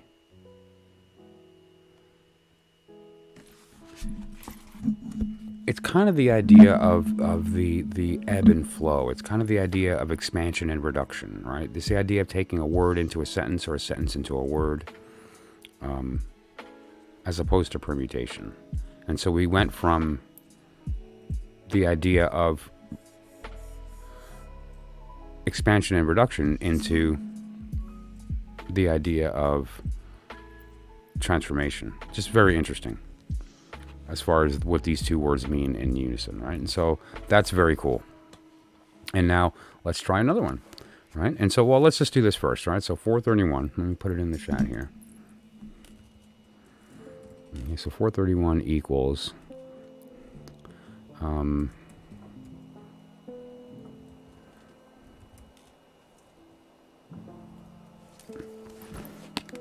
me make sure I'm spelling it right for the chat.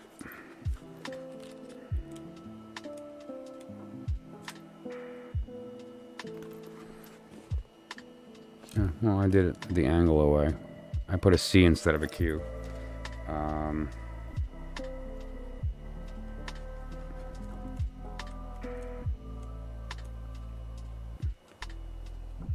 Yeah.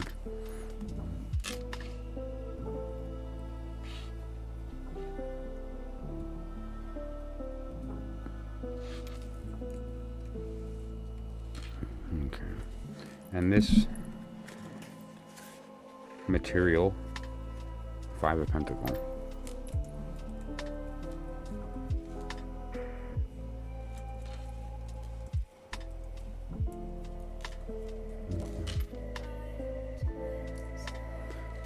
So there, that's out.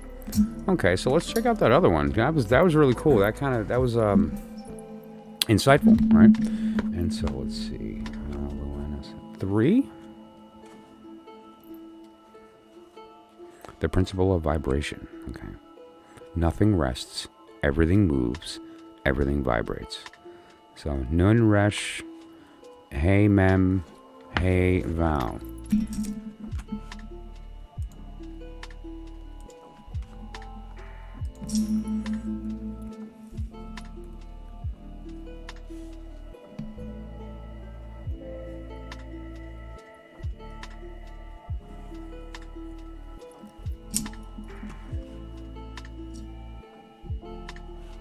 Okay, let's take a look.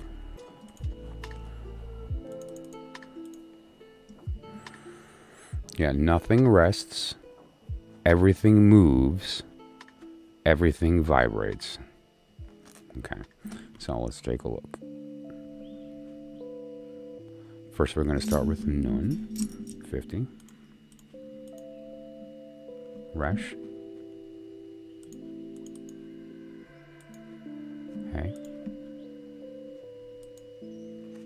Mem.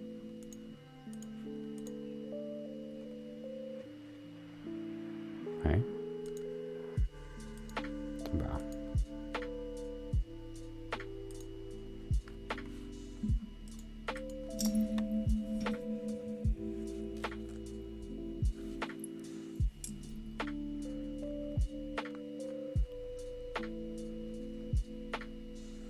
Let's just do the conversion really quickly. All right, so while we're here, Yod, Dalet, Kof,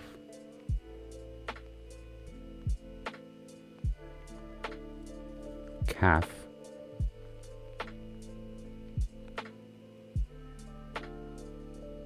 Kof, Sadi. Okay.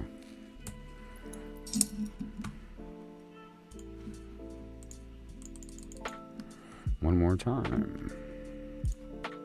Yud. Dalet. Kof.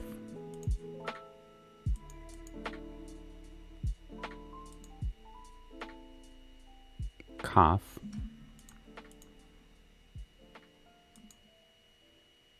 Kof.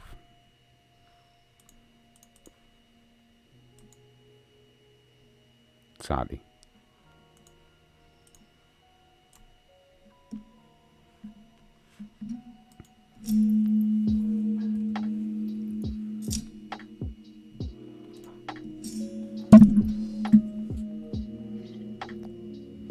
Nothing rests, everything moves, everything vibrates.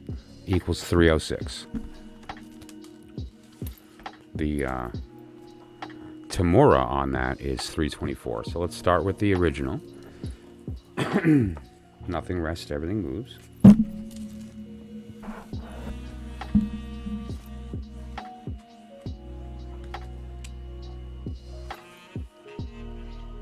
Father of mercy, merciful father, a wife, honey, coldness, the angel of the six of sword, or Milo granatum. Malo granatum. So, just to be clear.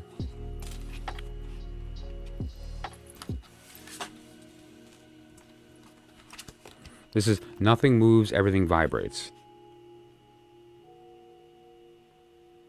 Domina. Cool. Coldness pertaining to winter. The angel of the six of sword. Science. Mathematics, that type of thing.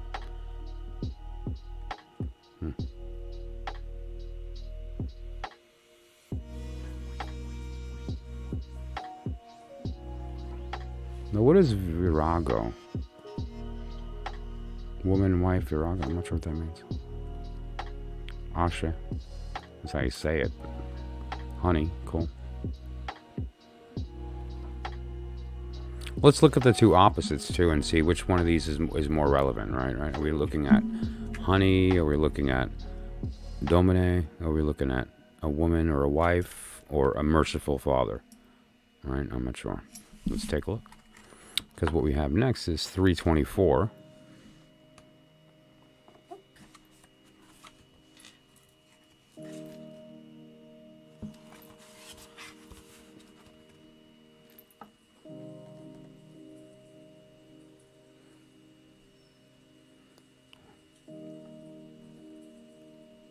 $18 squared. Interesting.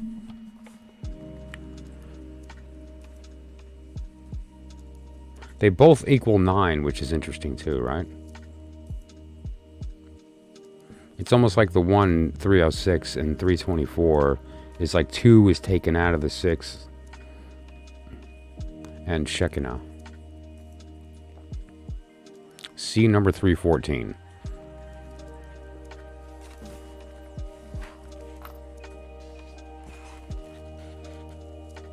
Metatron, the angel of Keter, and the angel of Tifereth of Rhea.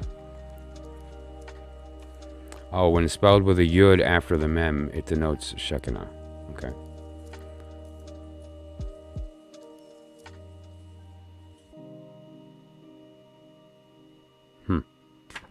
So yeah, that's something that you would want to look into a little bit more if you were looking into like Kabbalah, like, you know, very sort of strict Kabbalah. And so, well, yeah, 314 is. 314 is, it also appears in Fibonacci with respect to the square roots. That's for a different subject. But you get the idea.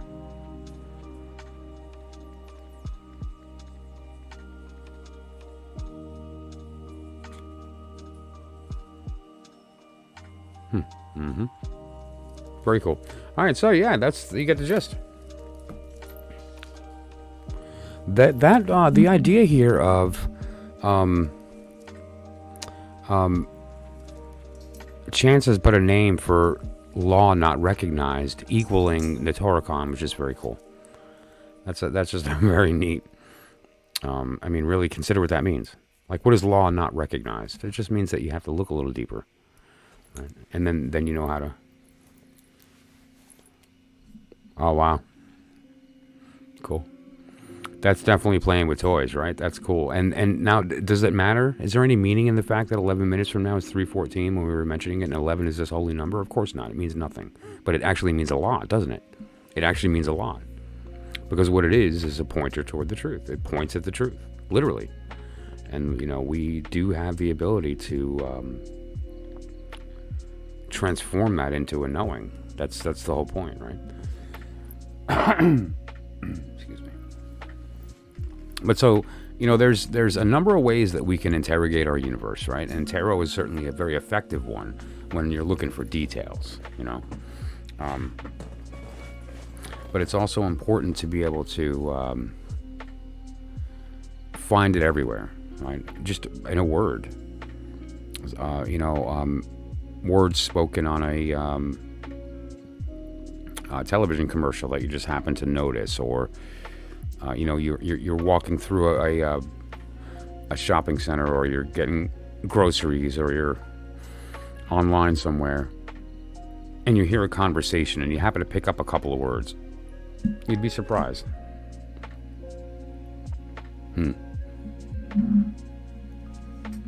Try not to think too hard, but you get the idea, right? And so this could be used in a lot of very interesting ways. And some of the ways that you can is to get a little bit of further insight into a name that was chosen, or why, that you might not have considered.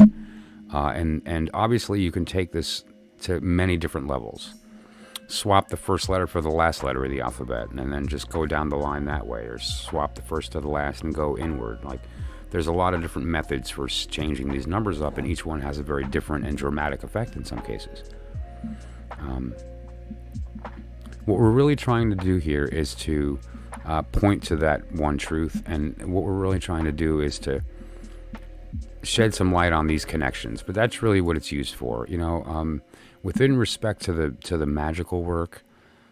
It's very easy for this type of technique to be overused and misunderstood in its role in that process.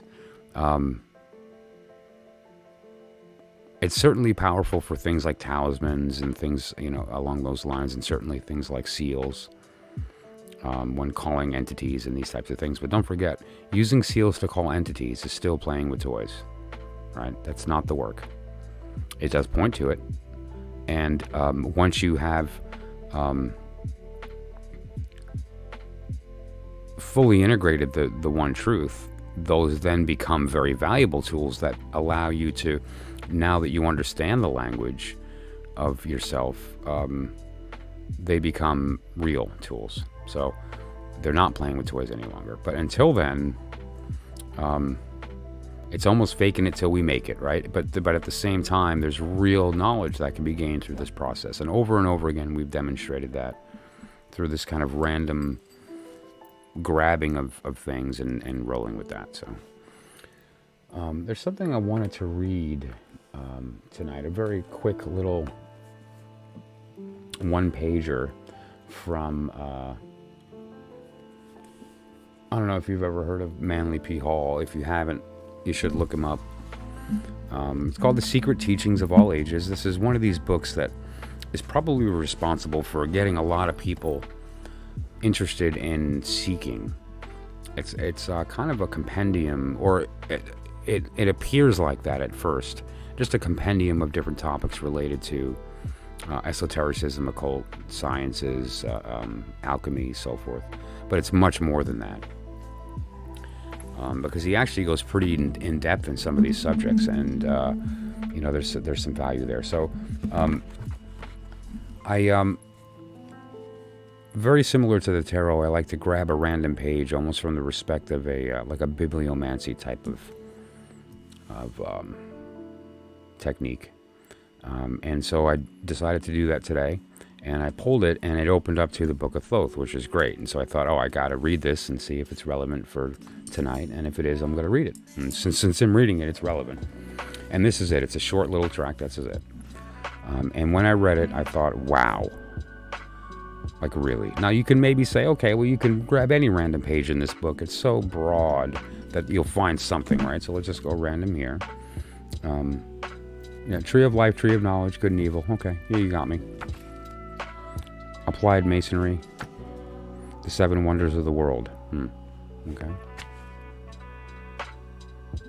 The Bembine Tablet of Isis. But you get the idea. And so, this is so on the nose, I can't ignore it, right? It's called the Book of Thoth. This is Manly P. Hall's little small dissertation on what he had learned in a conversation, and this is what he had to say. While Hermes still walked the earth with men, he entrusted to his chosen successors the sacred book of Thoth.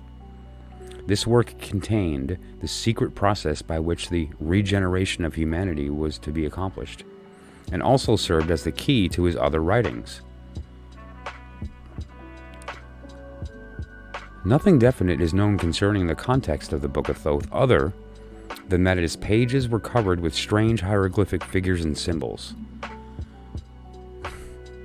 which gave to those acquainted with their use unlimited power over the spirits of the air and the subterranean divinities. When certain areas of the brain are stimulated by the secret process of these mysteries, the consciousness of man is extended and he is permitted to behold the immortals and enter into the presence of the superior gods. The Book of Thoth described this method whereby the stimulation was accomplished. In truth, therefore, it was the key to immortality. Come on now. Just to be clear, how many times have we spoken that same thing over and over on the channel here, right? That's actually what I claim my deck to be. That deck that I created is literally that. It's a series of symbols that point to this truth, and it's designed specifically to do just that. Can it be used to read cards? Of course. You can read the future because it's actually the past. You lived it, you can remember it, and you can see it very easily in the cards once you realize that you do live right now at the end of time looking back. Looking into the future is not looking into the future. We already lived it. We know how it ends, and so we're just remembering, and it's very easy to see our story in the cards once we know that. And so my whole idea is to compress that, to polish it up and get rid of what's not necessary so that you just have a simple system that just points right at that truth. That's really what I was trying to do. I just want to read the first sentence again, right? While Hermes still walked the earth with men, he entrusted to his chosen successors the sacred book of Thoth. This work contained the secret process by which the regeneration of humanity was to be accomplished and also served as the key to his other writings, right? I've mentioned many times, if you know how to use the key, it'll unlock any symbol system, and it makes complete sense to you. Now let's just jump, right? The Book of Thoth, other than its pages, were covered with strange hieroglyphic figures and symbols, which gave to those acquainted with their use unlimited power over the spirits of air. I mean, come on, right? The divine mind. Anyway, so here's the next paragraph. According to the legend, I'm sorry, I have to go into full drama. According to the legend, the Book of Thoth was kept in a golden box in an inner sanctuary of the temple. There was but one key, and this was in the possession of the Master of the Mysteries, the highest initiate of the Hermetic Arcanum. He alone knew what was written in the secret book. The Book of Thoth was lost to the ancient world with the decay of the mysteries, but its faithful initiates carried it sealed in a sacred casket into another land. The book is still in existence and continues to lead the disciples of this age into the presence of the immortals. No other information can be given to the world concerning it now, but the apostolic succession of the first Hierophant initiate by Hermes himself remains unbroken to this day. And those who are particularly fitted to serve the immortals may discover this priceless document if they will search sincerely and tirelessly for it. Very cool. Okay. I found it. Want to see? Turns out it is a golden box. And you know where I found this golden box? At a yard sale. About a year and a half ago. But Michael, that box isn't gold. It's black.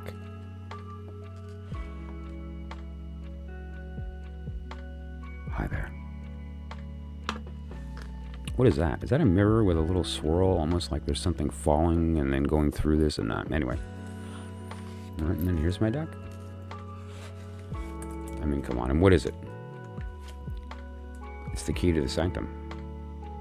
It's got a bunch of funky symbols. Right? This is what tarot is.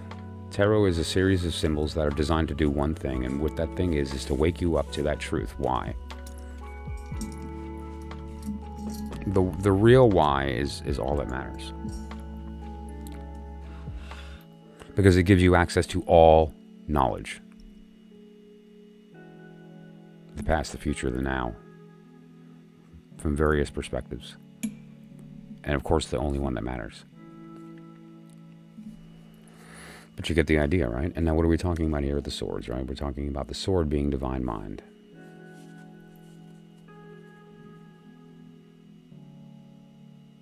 And we have these symbols that kind of tell this story, and like, what are we talking about?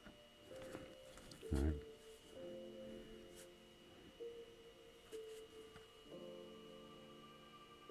So you get the idea.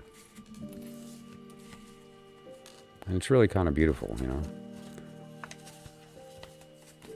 And the real important thing to remember here is that you did all this. This is all you. Right, exactly. That is the only true reason to use them. Now, because the order, it works, because they are in divine order, they can also be used to answer questions. They can be used to interrogate circumstances and to gain insight very effectively, but not for the reasons people think. It's not that the cards themselves have any particular divine symbolism. What it is your ability to recognize your past in them, because you told the story already. You lived it. And that's obvious in the systems that speak to that one truth. And if they do, you will see your story in it. You will. So that's the idea here, right? And at the end of the day, don't forget the most important truth, which is that, you know, if you really want to know what your voice sounds like, the sound of your soul, look around. You know, you can't hear it with your ears, and that's fine. That's okay. If you process it in your heart, you process it emotionally, okay.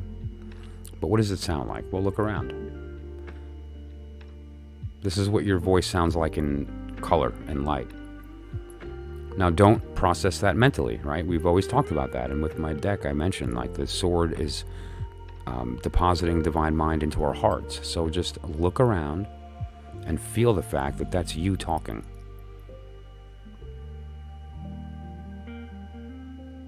And try to remember the fact that we're not the observer. We think we are, but we're not. We're the ones speaking.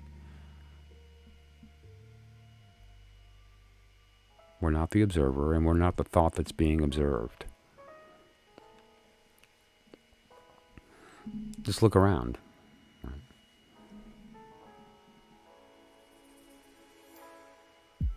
Well, yes, and actually the truth in that is that all you can do is read yourself, right? And more importantly, you see the symbols everywhere, right? So the whole goal of the work is to attain knowledge and conversation of your holy guardian angel, right? Or the Kabbalists talk about to sense the Creator while still in the world. Basically, the idea here is that lucidly, not some metaphysical state of, you know, hallucination. Lucidly, while we're awake and alive in this world, we can actually know eternity. And when we do that, it turns out that what we wind up knowing is us, that we are not what we think at all. We've been told a few times, like, okay, I'm the thing that's in the mind that's watching this all happen, but I'm not. All right, so I'm separate from the body. There's my body, there's my mind, and my mind is the observer. I don't create the thoughts, I observe them. The brain creates the thought. Okay, fine. But it turns out that that's not the case. Your soul is always talking. And it's always speaking to you constantly. There's never a time it isn't. Now, what does that mean? Well, again, look around. That's you talking. Do you hear my voice? This is your voice talking to you. For now. Later, it'll sound like something else. But that's you talking. So when you're in a state of listening, what you're actually hearing is your own voice. And what does listening mean? That's all you can do. You take in light. You take in sound. You take in touch and smell and taste and thought. It's all we can do. You are always in a state of listening. You can't not be. And what are you hearing? Your voice in light. What are you seeing? That's your voice in light. What are you hearing? Your voice in sound. What are you feeling? Your voice in the difference between the energy levels here, right? One is hotter or colder, so there's a transfer of energies there. All of those things are pointing at the one truth, which is that you are not the observer. You're the thing being observed. You're not the room that you're looking at, or you're not the one looking at the room. You're the room that you're looking at. You're not the one hearing the sound. You're the one making it. So once you come to that conclusion, the vocabulary is immediately open to you. Everything that you thought you were disappears, and you realize that what you are is the creator of your universe. What you are is the writer, the author. You see, you were born at the beginning. You are right now at the end. But we also participate in the writing. So even though the story's over, we get to participate in the middle. We can change the middle. We can alter our direction, or the object of our desire. Another word for that is divine will. And when we're in connection and we realize that, we recognize that all these words were actually confusing. It's not a conversation. We're already talking and listening. If you're in a state of talking, the universe is listening. How do I know? If I hum an F, the string on your guitar in your bedroom, that's the F string, will start to vibrate. It's listening and it hears me. And when I'm in a state of listening, I'm the one talking. Whatever I'm hearing is me. Whatever I'm seeing is me. And so the idea here is that you never change. The only thing that changes is the perspective. You swap between listening and speaking. Or the opposite of that, which is to reject and lament.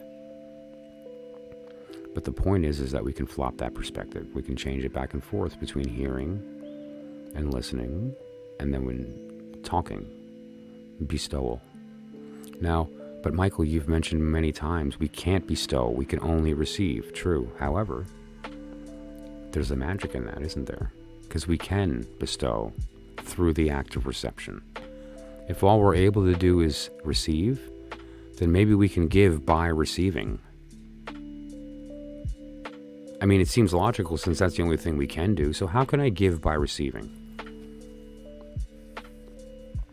Well, maybe somebody really feels a debt to me because of something that I did for them. Like, I helped them move when nobody showed up, or, lent them money at that 1 second when they really needed it and I didn't have anything to give, but I gave it anyway, or whatever the case may be, right?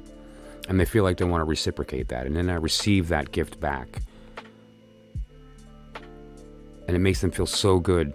They're released from the fact that they don't owe me anything any longer, and there's an equality now with them, or they feel like that they've, righted a wrong, whatever the case may be. They have been lifted by the act of me receiving their gift.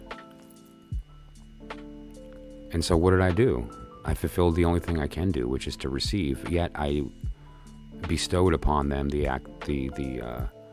product of joy, of pleasure, of connection. And it's interesting to go through that exercise, and this is something I'm going to speak about a lot very specifically in the future, but again, I'm planting seeds, and what we're talking about here is go through the exercise and kind of think about, what does it mean to give by receiving?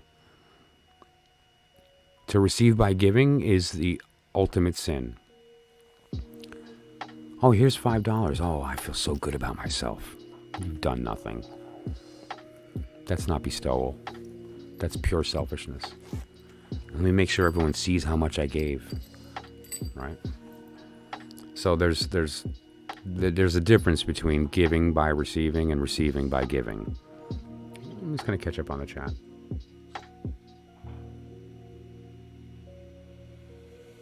Well, yes, and more importantly, they're counting on readers that have no idea what they're even reading about, right? I mean, imagine if you've approached the tarot, and there's nothing wrong with that. And it is effective that way. It is effective.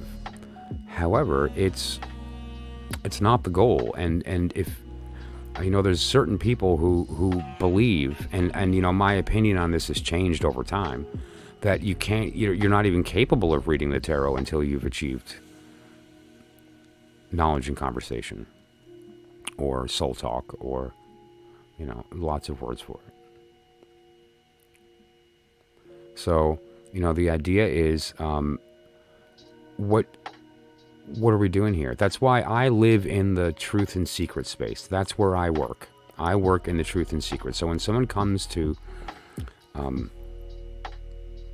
me for insight or a reading or an answer, I don't give them answers. I give them truth. You've all seen that over and over again. And so I'm okay playing with toys when what I'm really doing is,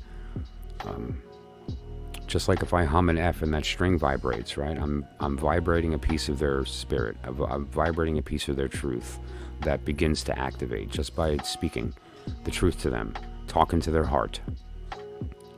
Once you know that language, the translation's easy, isn't it? And so you know exactly how to put your will elsewhere, how to make it happen, manifest physical in this world, because you are the world that's manifest physical. You are not the one doing the magic. You're the one the magic is being done to. When you walk into your temple and you draw your magical circle and you call those names, guess what? You're the circle, not the one drawing it. And you're speaking through the symbols that are drawn.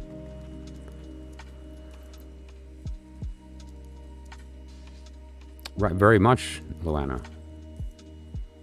There is no truth in the light. It shows you everything, and so you have to discern. However, when you come to the one truth, you recognize that you already know the end, and so there is no question about which right or wrong.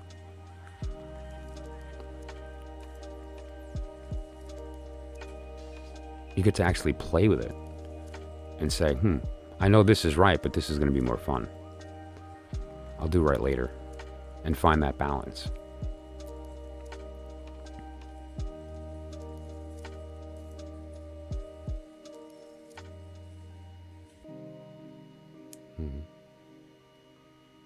Couple.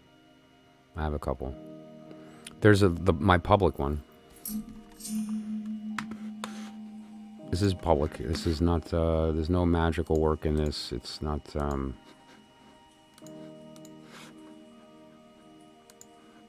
anything crazy or secret.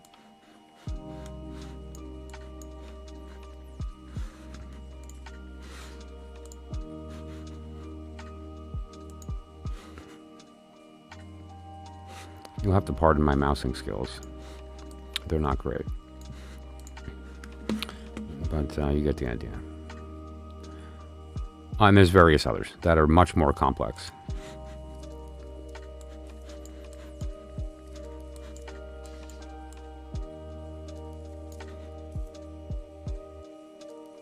That right there is a big deal.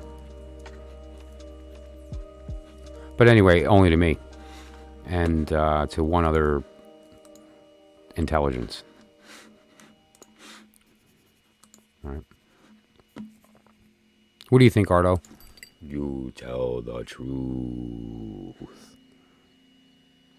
All right, so yeah, he agrees. That's good. When we disagree, it can get a little kooky. The whole point about him and I is as long as we agree, everything's fine. And when we don't, man, I get my butt kicked. I tell you what. Crazy. But yeah, so. Many sigils.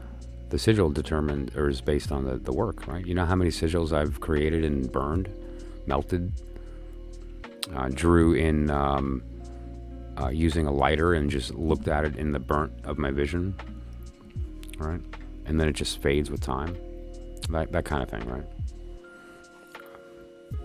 But yeah. So now that said, though, you know, there's something I had mentioned in the chat here that I want to speak about too, with respect to the trials and what that's all about. And as far as the spread that I developed is probably with respect to this whole technique, the deck, everything I've mentioned is the actual meat, because it's the story of your creation, literally from beginning to end. And within this story, is just what you're looking at right here alone is you could answer so much about your past, present, and future, because again, you wrote this. You developed this spread. And so, since you know the ending, you built into it those answers. And now, the distilled version of that is hiding underneath those three trumps: justice, death, and temperance. This is my reading. This is the story of my birth. It starts with the end of my last one. That said, what are those trials? Well, those are a couple of things. First of all, those are your karmic destiny. That's what you're here to learn. Powerful stuff, right? Wouldn't you like to know what that means? And then underneath that, there's more cards. Those 3 cards actually break out holographically into a whole set of basically 12 total. So it's really not a joke. And now, those aren't majors underneath those majors. Those 3 are the only majors, and underneath that, there's some interesting stuff going on. And what that is are the trials. Now, in the story, that's the thing that the prince has to overcome in order to win the princess and achieve the manifestation of her element. And so on, right? The king dies, she laments, needing the advice of the deacons and so forth, which are then installed into the new prince, which is your new will that's formed, right? But that said, man, if we could have access to those trials, that would give us a lot. Like wait a minute, what you're saying is that those trials show me my karma and this existence and this manifestation. Yep. That's what I'm saying. That by accessing the knowledge that's underneath that page of cups right there with those 3 majors that has some hidden cards behind it, gives you a literal direct roadmap into what your path is in this incarnation. What is it you're here to do? Spoiler: transform everyone around you. But that said, how are we going to go about doing that? How do we find that truth? How do I make sure that I stay as close to the middle of that path as I can so that I reduce suffering, disease, pain, have a good and easy time enrolling the people that matter and they're part of this process with me? And it all just sort of happens naturally. It just kind of happens normally without any real effort because you're going with the current. Can you throw 3 cards and get that answer? Sure, but if you do the story and you follow the divine order, it can't be wrong. So I think that's a little more valuable. Another way that we can do that is that you can look at, for instance, the trials that you will have to be put through in order to enroll another person in your will. This is you enrolling the universe in your will, but what about enrolling another person? Because they're just as infinite as you are. People are different. Every man and every woman is just as powerful as every other. I don't care how small and meek you think they are. I don't care how big and powerful you think they are. So we have the universe to contend with, but we also have other people. Now that's a lie, right? Because we already just came to the conclusion that we are the universe. But you get the idea. So those trials are really, really powerful stuff. And this reading doesn't answer questions. It provides truth. If it's in the circumstance in your phenomena and the happening that is the space in between your physical manifestation and your return to through the ascent, everything in between is available in this spread right here. And as we talked about, it's actually bigger than that, right? Because there's multiple versions of this spread that holographically connect into the entire story.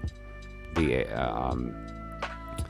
rise, the fall, right? The march of the courts, the rise of the proletary, what that all means, and then that centerpiece, that's the biggie. But so what we're talking about with the trials is the idea of what that's really for. It first lets us know, what are we here to learn, and what are the things that I'm going to have to overcome. And in doing so will help me sort of accelerate this process. This doesn't work by the hour. Once you get done what needs to get done, you move on to the next. Does it take you 10 lifetimes or 10 minutes? It's up to you. Here's the cool part. Once you come to the conclusion and it's time to leave, you're going to want to stick around with it. You're going to want to say, I think I'll stay, knowing what I now know. Because, man, stuff's about to get fun.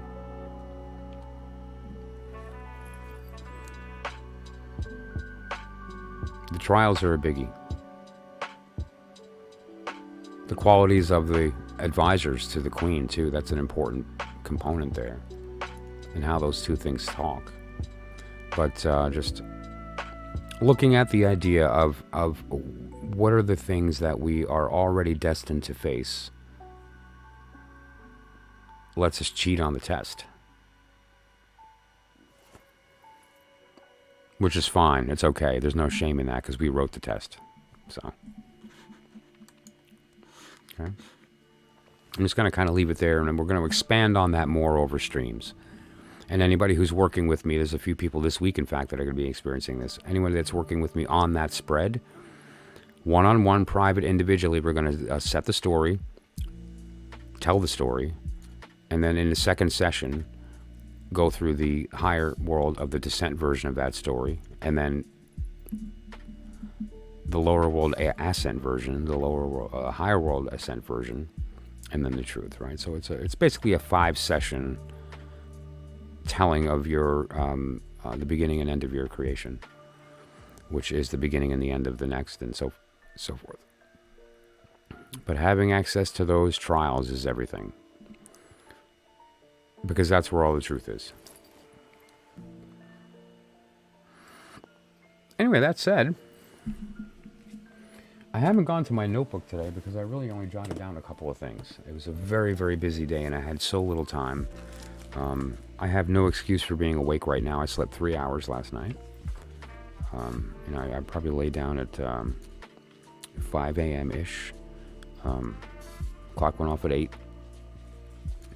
And I'm still going. But it was so busy I didn't really have time to figure out what to talk about. And so I just asked the book. The book said, talk about this. I grabbed the book, opened to it, and it kind of sparked the idea of wanting to talk about the mythology of the Book of Thoth. And there's truth in mythology, right? There's little snippets of truth in there with respect to air and you heard it. And I believe otherwise I covered everything I wanted to. Yes, I did. Okay. Yeah. Wow. That's good because my brain is absolutely just cooked in 4 places. Very, very long day.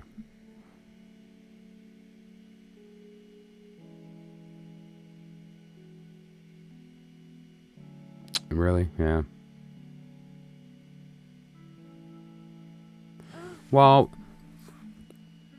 patience is one thing, but, patience does not mean don't act. Patience does not mean wait. Those two things are not the same. It's basically keep working, but recognize that when isn't up to you. But, you can't win the lotto if you don't buy a ticket. So it's not about, let's patiently wait to win. You still got to buy tickets, right? But, we can look at that, though. That's something we can definitely focus on, Oh, well, chatting with your guide is the reason that I'm here. I'm trying to wake this up in people. And, on a group level, all I can do is point seeds. On an individual level, we get right to it and get you there. I've done it over and over and over and over again, and it works. So that's the goal of the work. But now, in the meantime, you can talk to mine. Let me see if he's around. Ardo. Are you there? The Moralista needs to speak to you. Hear me. Moralista Shire, pose your question to the Holy Guardian Angel.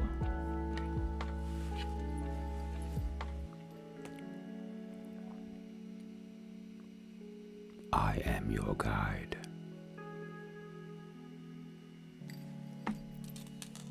Let's go through a thought experiment real quick. Let's assume that this wacky nonsense that I'm talking about is true, and that we are not the body that's listening, but we're the world that we're hearing, that we think we're hearing. Let's just swap, just for the, we're pretending. Let's pretend.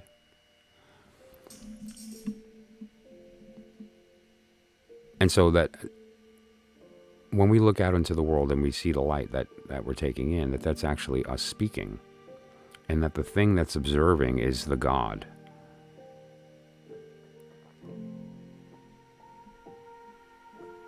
Changes the perspective, doesn't it? Because it reminds us that we're not the this transient suffering being, but we forgot that was our experiment. We forgot that was our thought.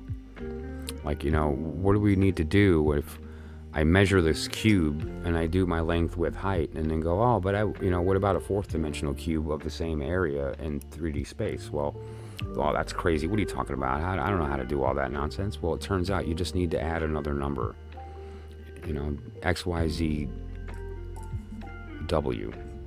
And suddenly you're doing the math in 4D. Same idea. God, you wanted to experience. And so out of convenience, you created a variable called 1. There was no 1. There is no 1. There is no time. There is nothing except you. And what we're experiencing now is that middle.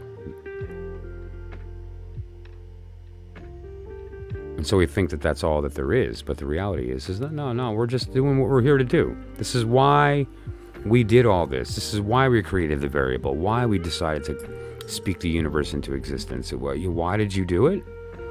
So that you can be fooled into thinking that you're experiencing it when you're actually the thing being experienced. And it worked. And you know what? You don't have to go home right now. Hang out a while. It's fun down here. You just got to remember who you are, and then you really get to enjoy it. So in the meantime, we don't have to ascend until we're ready. And while we're here, just remember who you are, and you get to play with the toys in the real way. You get to make new toys.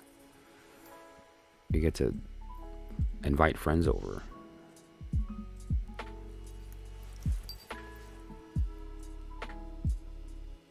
I'm so glad. That's my goal, Luana. Then I am succeeding, and I appreciate that.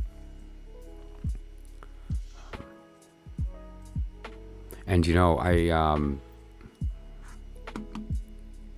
want to mention that that spread is the bow.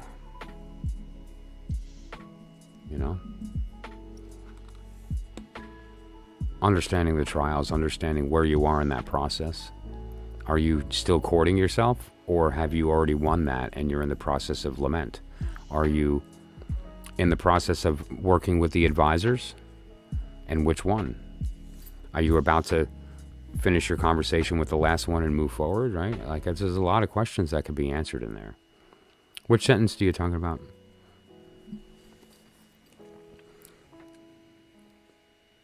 There's a pretty marked delay between what I speak and then when it comes up in the chat, and I've seen that too. Like, I've watched myself hit enter on the keyboard and then see it pops up in the chat long before I see it happen on the screen. So I'll see it pop up in the chat, and then I'll reach over and type and then hit the button. I mean, it's really...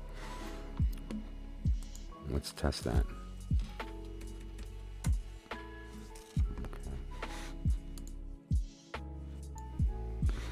Okay. But yeah, so there's a pretty good delay. The chat seems to be a lot faster than the video stream, obviously. So.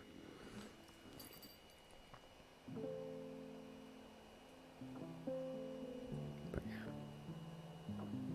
yeah. And so the goal here is too that, what is an identity,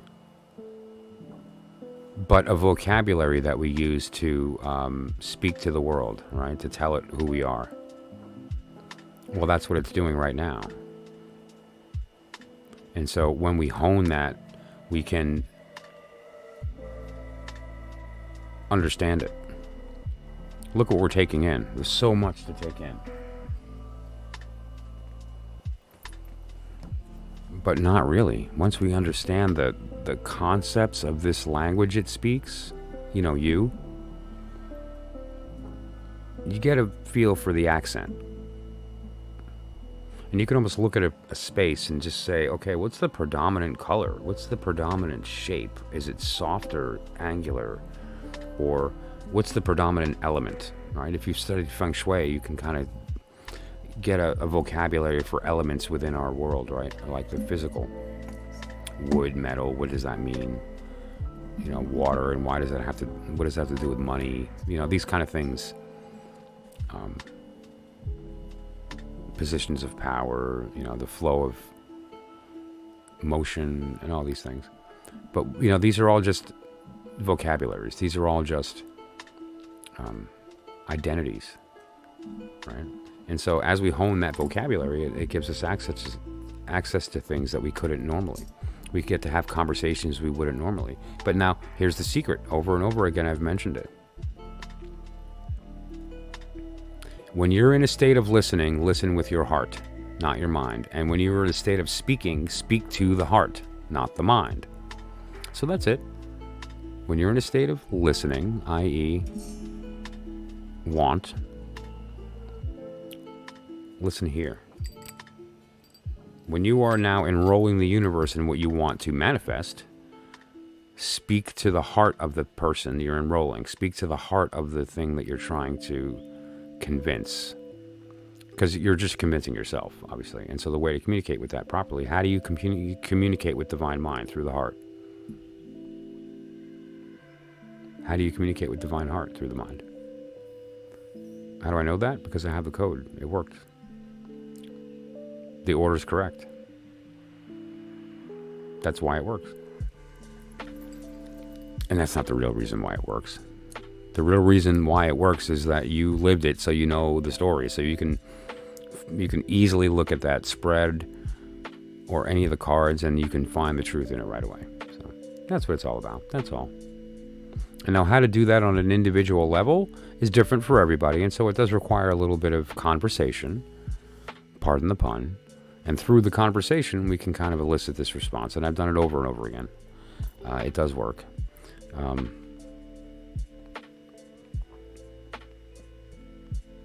Powerful stuff. So let me just review here what I wanted to talk about. How to put decks to the test, right? Okay. The trials. We'll cover that. We did some Gematria and Notarikon Temurah. That was a lot of fun. No one has wanted to speak to my holy guardian angel. I don't know. Are you afraid of him? Fear me. For when you fear me, the opportunity for transformation occurs. Alright, so now he has an accent. He's so silly.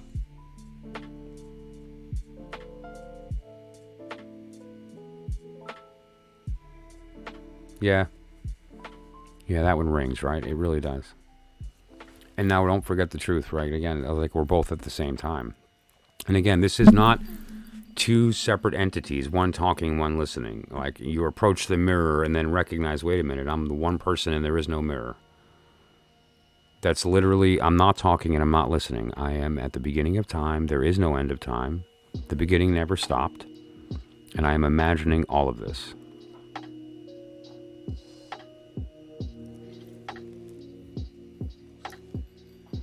And now the beauty of recognizing that you are the thing that you're observing, you get to put your attention on what you're observing.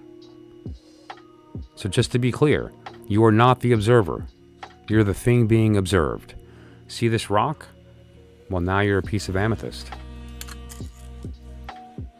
You feel that warmth and that kind of like love that's in the amethyst, that purple?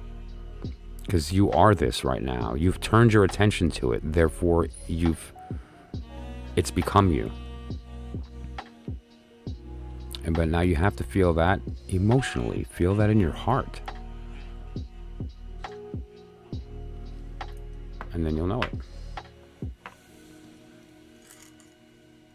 Anybody here that was here present yesterday, we turned into flowers. It was awesome. I could feel, while I was watching this body rub that flower, I felt the flower. I felt it. I felt it. being caressed, like being touched. It was like, and there was a love in it.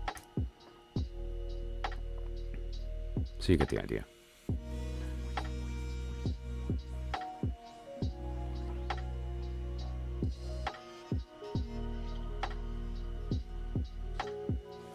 Let me answer it this way. This is what you wanted you to know, so you wrote it down a couple days ago, okay? So here's the answer to your question. This is the answer to your question. And, you know, by the way, work on your handwriting. Jeez. It's like, really, it's just lazy. How am I supposed to read this? You know, you want me to give you answers, and then this is what you write down? All right, no, but seriously, though, let's take a look.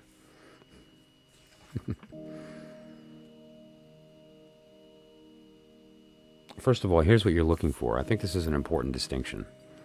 You're not looking for some kind of like, it's a thunderclap. It's a lightning flash of a moment of realization, and then that's it. Nothing else has changed except your perspective. You don't leave the world. The color doesn't change. You're not entering fourth dimensional reality.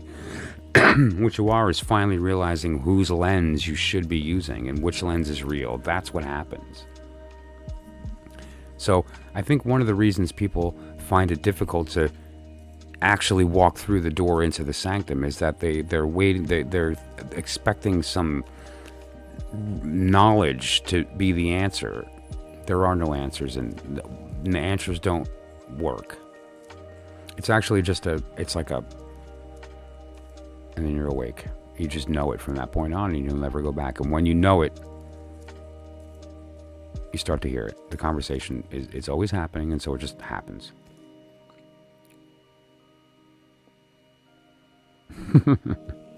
Well, you know, you wrote this, and I can't read it. It's too messy. What else did you write to yourself yesterday? Stop being the singer and start listening to the song. You're not the observer, you're the thing being observed. Look around. That's you talking in light.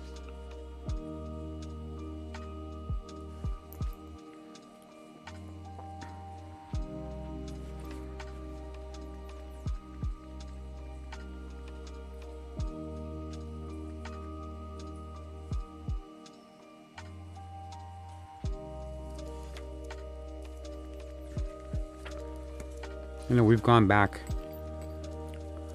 where we closed our eyes and we were able to like be with somebody that's passed. And one of the reasons it's so easy to do that when you reach the truth is that you recognize that you're actually present with them in the end of time. You are present with them, that you've never left their side.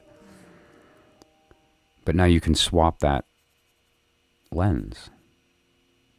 Remember, there's a state of listening and a state of hearing, right? There's a state of talking, bestowal, and the state of listening, reception.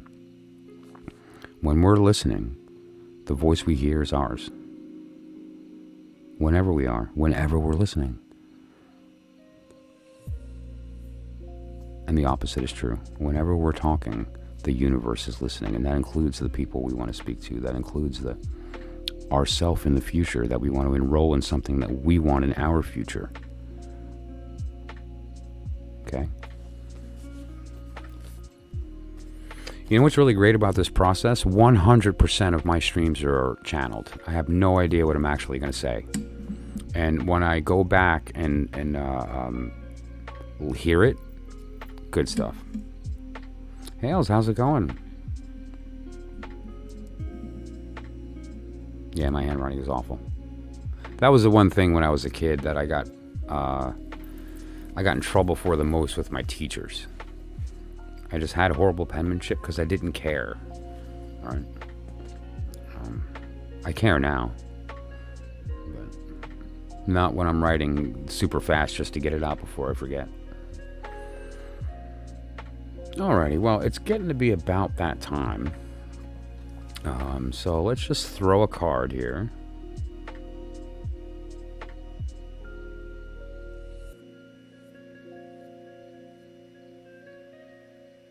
I want to talk to you about that at some point too, that particular circumstance. But let's pull a random card here. By the way, though, that's definitely going to come up in your spread, right? I mean, there's no way it doesn't.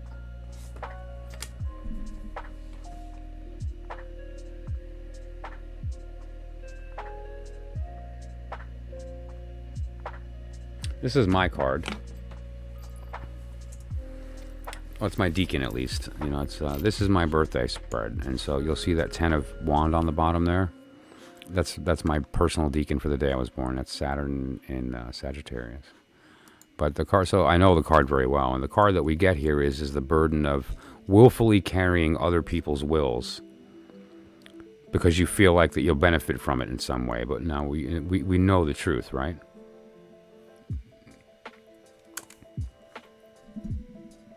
We can't carry other people's wills because other people's wills don't exist. Other people's wills are another word for your true will. And no, I'm not talking about this person wants you to do this or that person wants you to do that. That's not what I mean. I mean the will of the universe. If you're on a bicycle and you are riding that bicycle and you come up to a hill and you start rolling downhill, that's because that's your will. Your will is for that bike to go downhill. And there's nothing going to stop that bike from going downhill. Except maybe your will for it to stop, and then there's a rock in the way. You put the rock there because you didn't want that bike to go any longer. Truth. It's late. And with the chill in the air, it feels so good. Being outside with this chill with a nice fire is my favorite. Love that. So the burden of carrying the other people's wills is a lie. What we're doing is we're pretending that we're carrying a bunch of our own. So silly, so silly. There is only one will. And you know what that is? Don't miss the purple. We went through all this nonsense to manifest into this thing called time-space so that we can experience stuff. What stuff? Things. What kind of things? All kinds. So we better not miss it, because what a waste.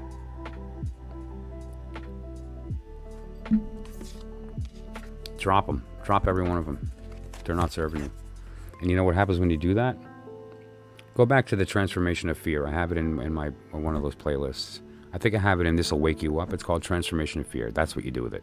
Drop all those wands and you get to recreate a new will. And that new will has its own target, its own directive, its own object of desire. And that object is a unified will. What kind of will? 2 as 1. See those 8 in the back?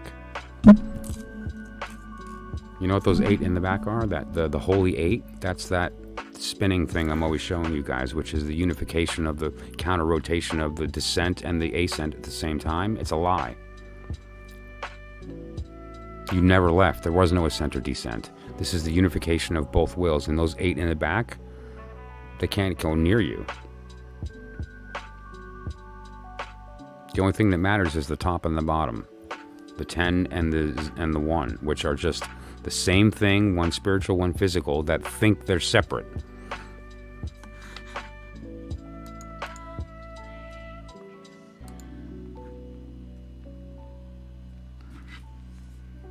Get the idea?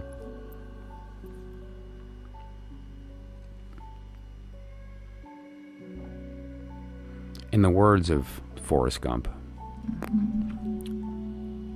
I'm tired. I think I'll go home now. So, but yeah, my brain is done. My heart is totally full. And I'm still going to be up for another hour and a half. I just, I have some stuff I got to get finished before tomorrow. All kinds of good things, too. And there's a few people that may still be present here that'll... I will be speaking to you guys over the next several days to do some very cool personal stuff and to do some group stuff. And anybody who's a member of the Inner Order, I just want to plant the seed now. I'm going to be reaching out to everybody. I would like to get a group discussion together in the very near future. We'll decide on the platform, whether it's Zoom, Meet, Hangouts, whatever. We'll pick one that we can all get together and we can have a really good conversation. about each individual's experience in approaching this process and how we can, maybe best speak to each kind of thinker. You know what I mean? You hear me? You feel it? See what I'm saying? So we need to find that vocabulary amongst each other, and we could all grow from it, right? Luana, you're invited. So that said, thank you to everybody who came tonight. And if anybody needs any particular advice on anything, I'll reach out, text, WhatsApp, email, leave a voicemail if you'd like. I love to hear voices. Nobody does. And, we can go through that process together. Okay. That said, thank you again. I'll see everyone probably around the same time tomorrow. I'm trying to start earlier every night, and I wind up hitting the button after 1 a.m. every night. Go figure. But my goal is to start earlier to have more time to do some more practical stuff. And if there's anything you want to talk about, let me know. You want to talk about runes, we'll do it. I Ching, we'll do it. Homeopathy, naturopathy, aromatherapy, let's go for it, right? These are all just vocabularies, and they're all pointing at the same truth. So we can find it together. Thanks a lot. Have a good night.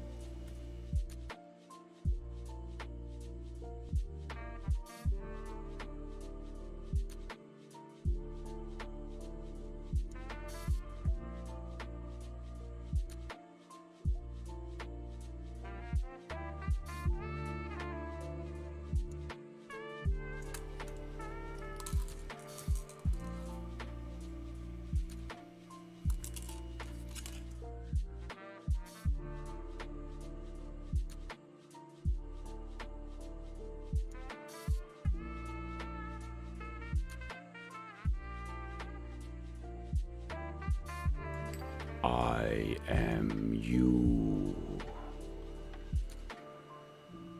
You are I. None of this ever happened.